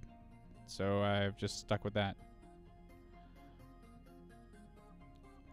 Now, what do I want here? I'd kind of like a section, like how boots have kind of like that rounded tip. Let me make sure I can see my annotations now, because it turns that off when you go into sculpt mode. Something that kind of like comes up from the bottom and it's like bolted in, and you can see that it's bolted in. I think that would be nice. So we'll do the layer brush. Where is that? There it is. And we'll turn dynamic topology off for this. We'll just directly move it.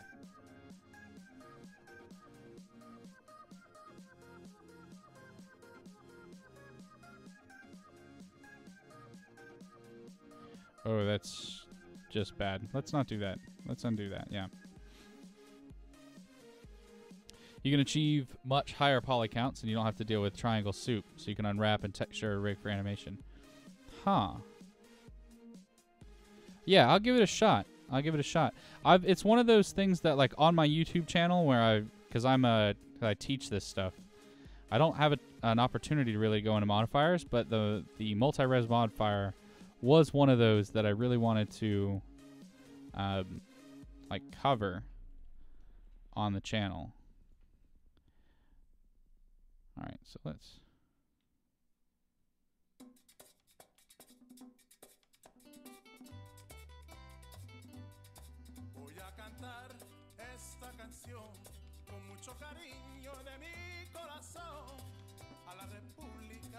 Dominicana, la casa del merengue y la casa de la bachata.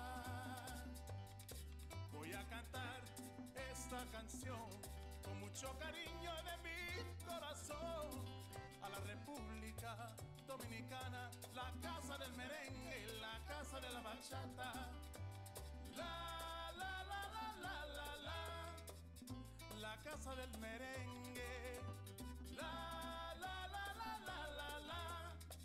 Y la casa de la bachata.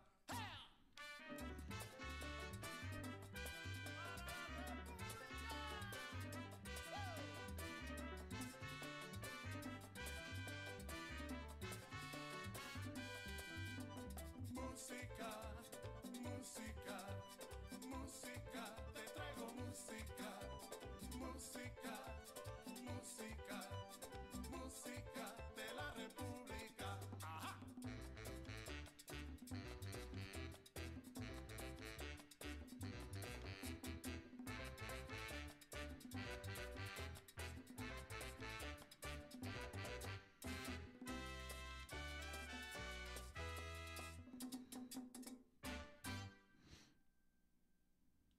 All right, then we'll get the crease tool in here and just kind of crease that in for sure.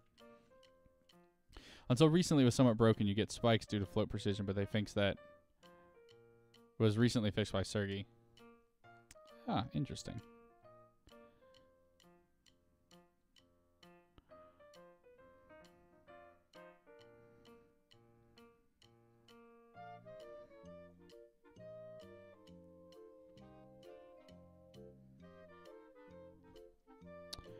All right, so we'll...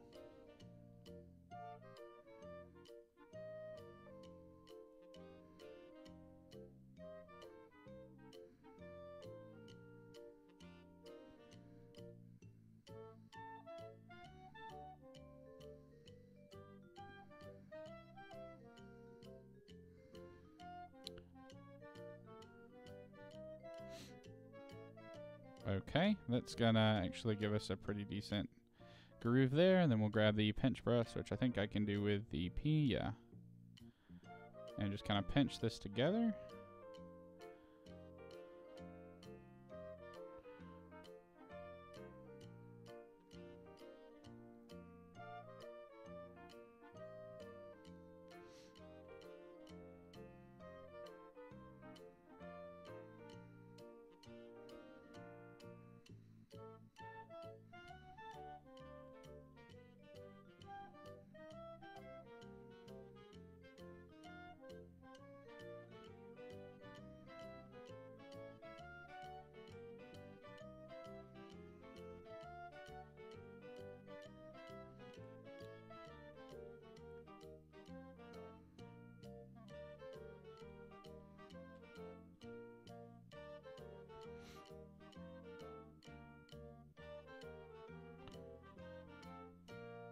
A topology rake feature. What is that? Now you're just teaching me. What's a topology rake feature? What's that?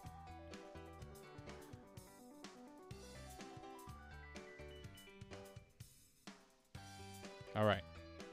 So we got the metal thing on the front of the boot. And we're going to do something similar on the back of the boot. It'll kind of come out like that and then go down. Yeah.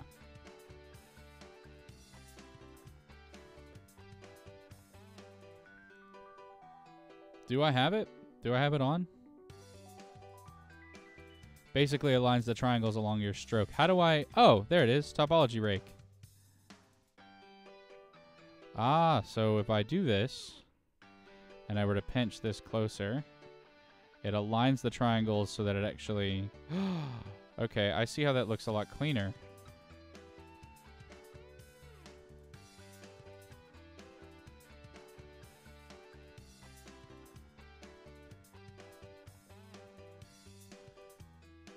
That does give me a little crease better.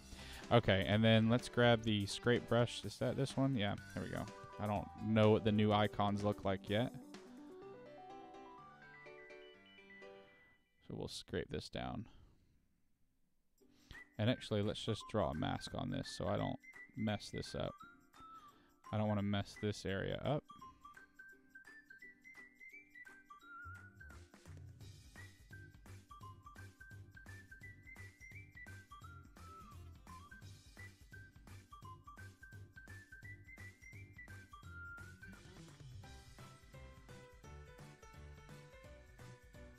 And now I can go back to the scrape brush and we can scrape this away so that it looks smoother and flatter. And then we'll just come in and smooth it out.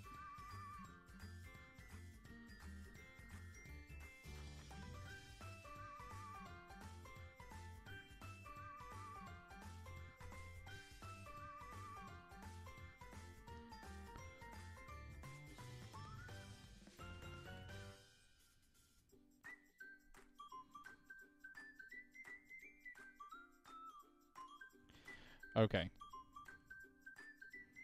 So let's put this back piece on, and then we'll grab the... we'll do as you suggest, and we'll try the multi-resolution modifier on the... it's the clay strips. It's just one now, I guess.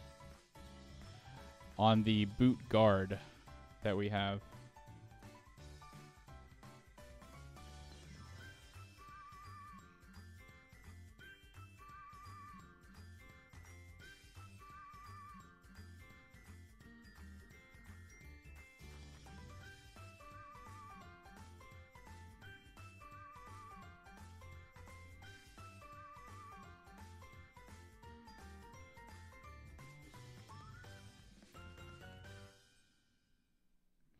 And then I think we're going to be done for the day once we get that done.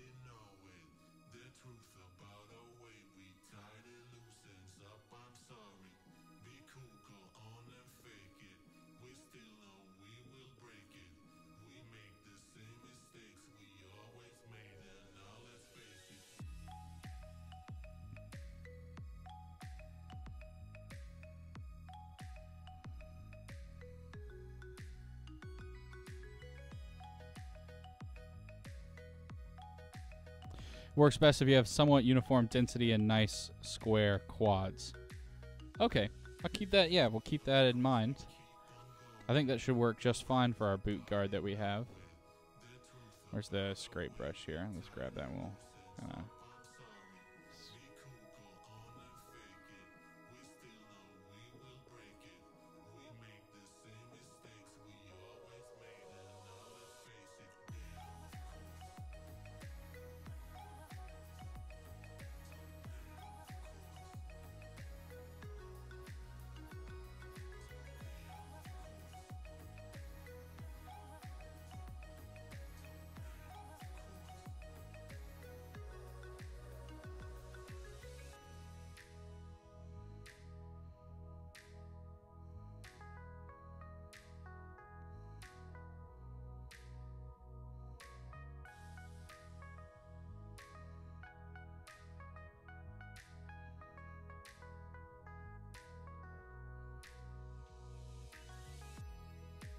Definitely looks worth it to look into Fast Carve.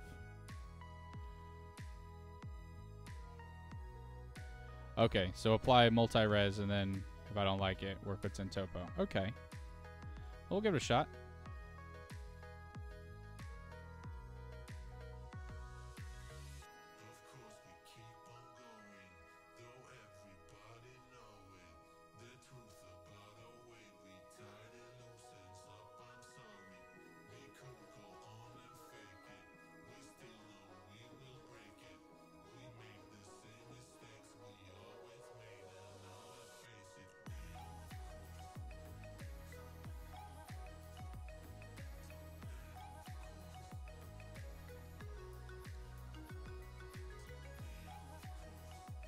There we go. So that's going to give us like a nice...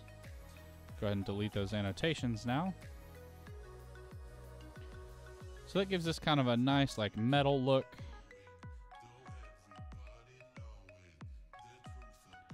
Or at least a boot with some metal pieces on it. However, it looks too kind of broaded in the back. So let's just smooth this out a bit. Maybe inflate this back piece just a little bit.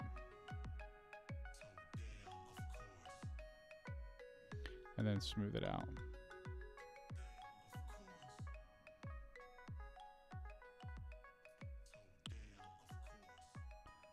You'll drop a couple of links in the 3D modeling channel? Dude, absolutely. That would be super helpful so I can look into them and other people can look into them too. And where's that scrape brush? Let's grab this one.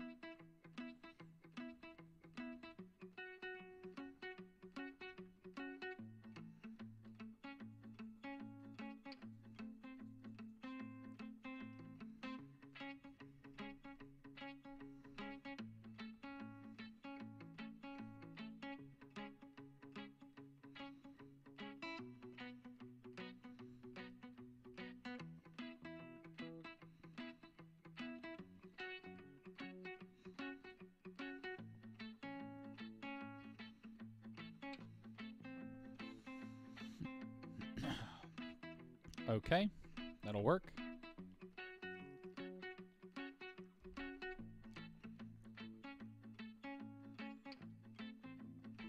All right.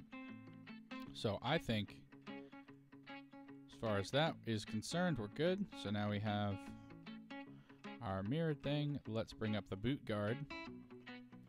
And I guess we'll also apply a multi-resolution modifier to it. And so we go to sculpt mode and start working on this.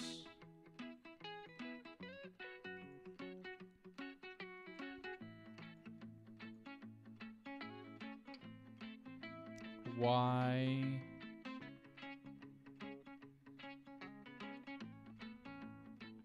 won't it show up? Why won't it try to okay, I guess I had to subdivide it.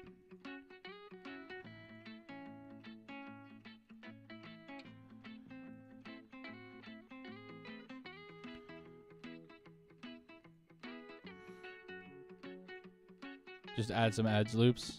Okay. You good? Do you need me for something? What? Yeah, we can do that. Just give me a minute.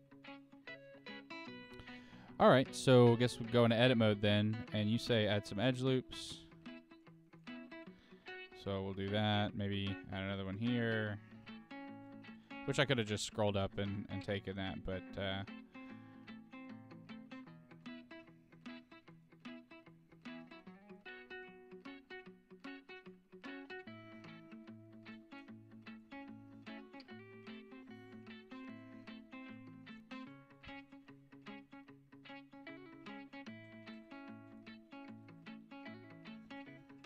there we go. Okay.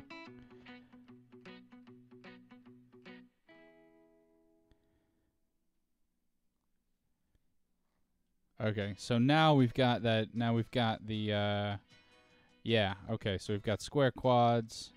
Now we're good. We've got the overall shape.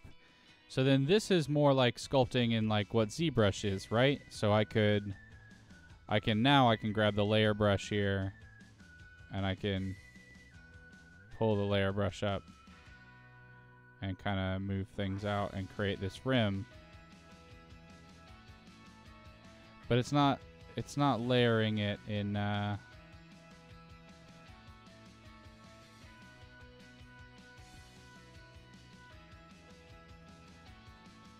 Huh, I don't... Okay. Let's get used to this. So, okay, so instead of the layer brush, let's grab clay strips. So maybe we... How does it add the... How does it decide to where and how to push the mesh in? Like, if I wanted to crease this, I mean, I can create a crease. But, like, see down here at the bottom where it's doing weird stuff. Is that because...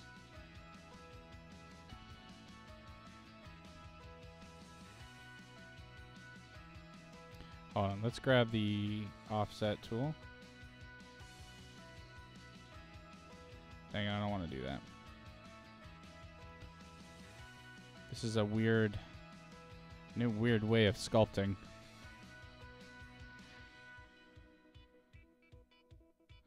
Hold on, what do we subdivide again? Take it to 6. Okay.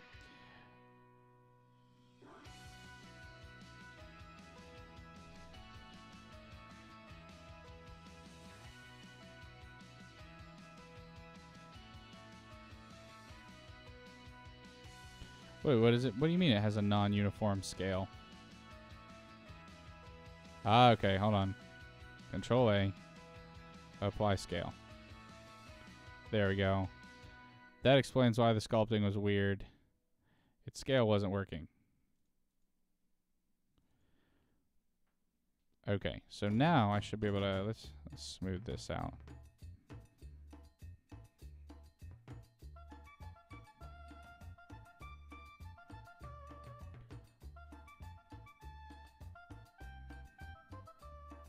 That explains why. I just had to read the error message at the bottom.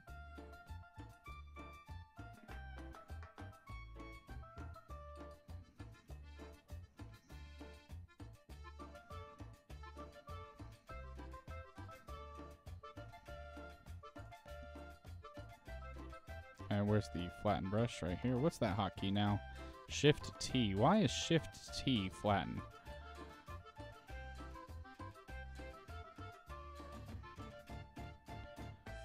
Okay.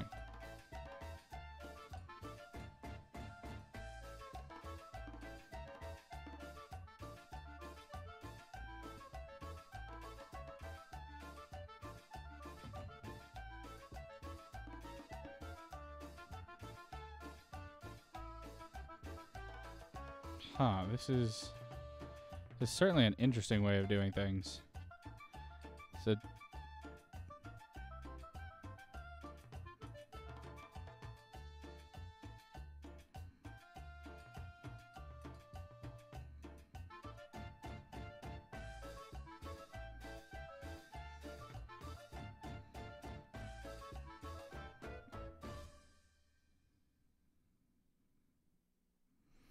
and then what if we change our stroke to line so that I can basically just go in real tight with a crease.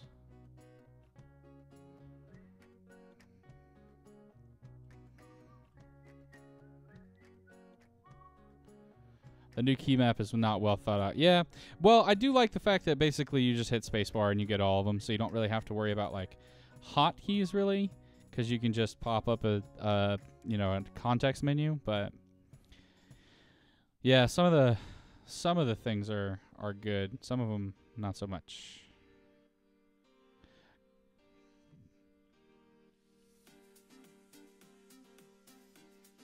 Oh wait. Okay, I guess we have to switch this to line as well.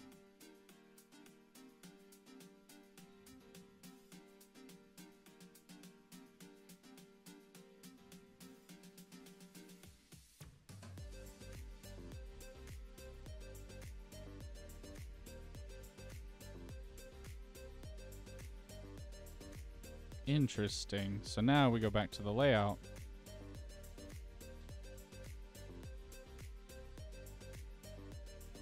Or we switch to look dev. That's what we got in look dev. Huh.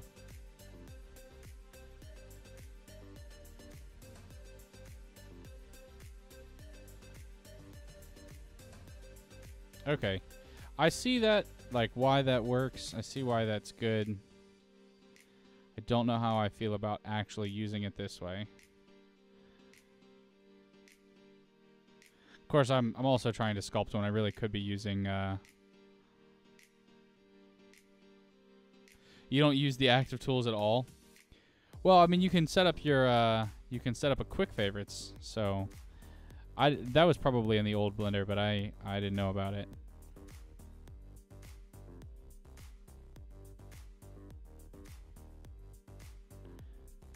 All right, just trying to flatten this area out here. Take this back to space now, I guess.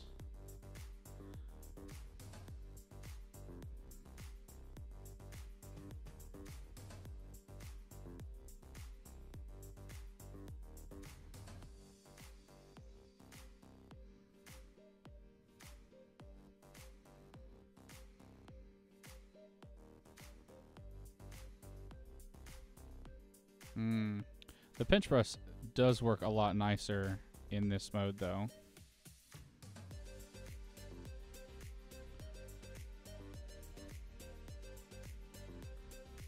So I don't know. This is I guess this is a really useful tool, and I will add it to my repertoire. So thank you very much, Mad, for kind of forcing me to learn this thing. It's kind of cool.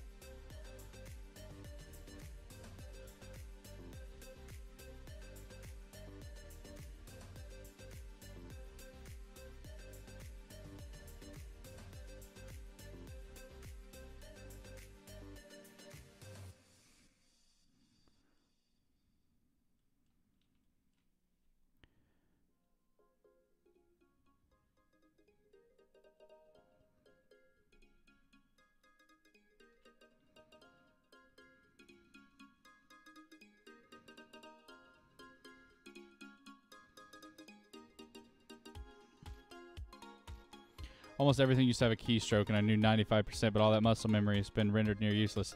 Well, Mad, you actually there's the option to switch back, right? You can change going to like just go to your preferences and change from Blender to Blender 2.79, and you'll get all your old keystrokes back.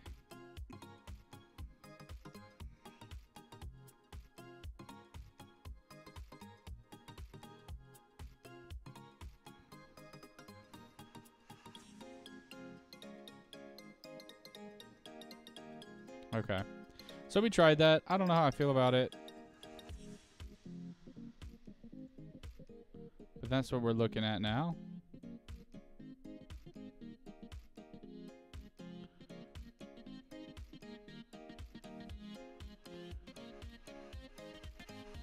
Always use the defaults because that's just the best supported key map. True.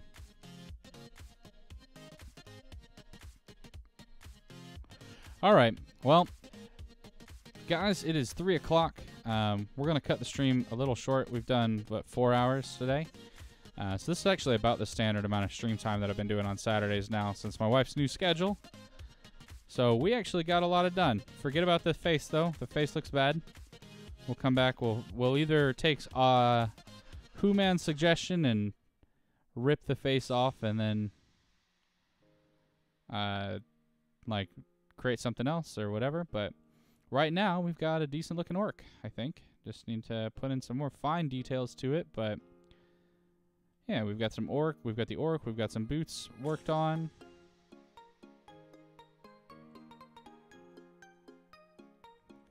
And I got the boot guards. We're gonna keep working on those. I don't know, maybe we'll model those out a little bit more than just starting with a thing and trying to sculpt it. I think that would probably be a better idea. So I'm going to get on out of here, guys. Thanks for hanging out. It's been awesome. And I will catch you guys. I will catch you guys on Monday when we get back. If you're interested in learning how to do Blender sculpting, you can always check out the YouTube channel. I'm putting up new videos weekly. Right now, teaching the basics of Blender 2.8, getting used to new things and finding new stuff. So if you're new to 3D modeling or want to get started, check that out. It's a great place to learn. So thanks, Mad, for hanging out and walking us through. Hope to see you around again. If not, good luck with your Blender usage of 2.8. So, all right, y'all. I really am going to get on out of here. I'll catch y'all Monday, 6 o'clock. Adios.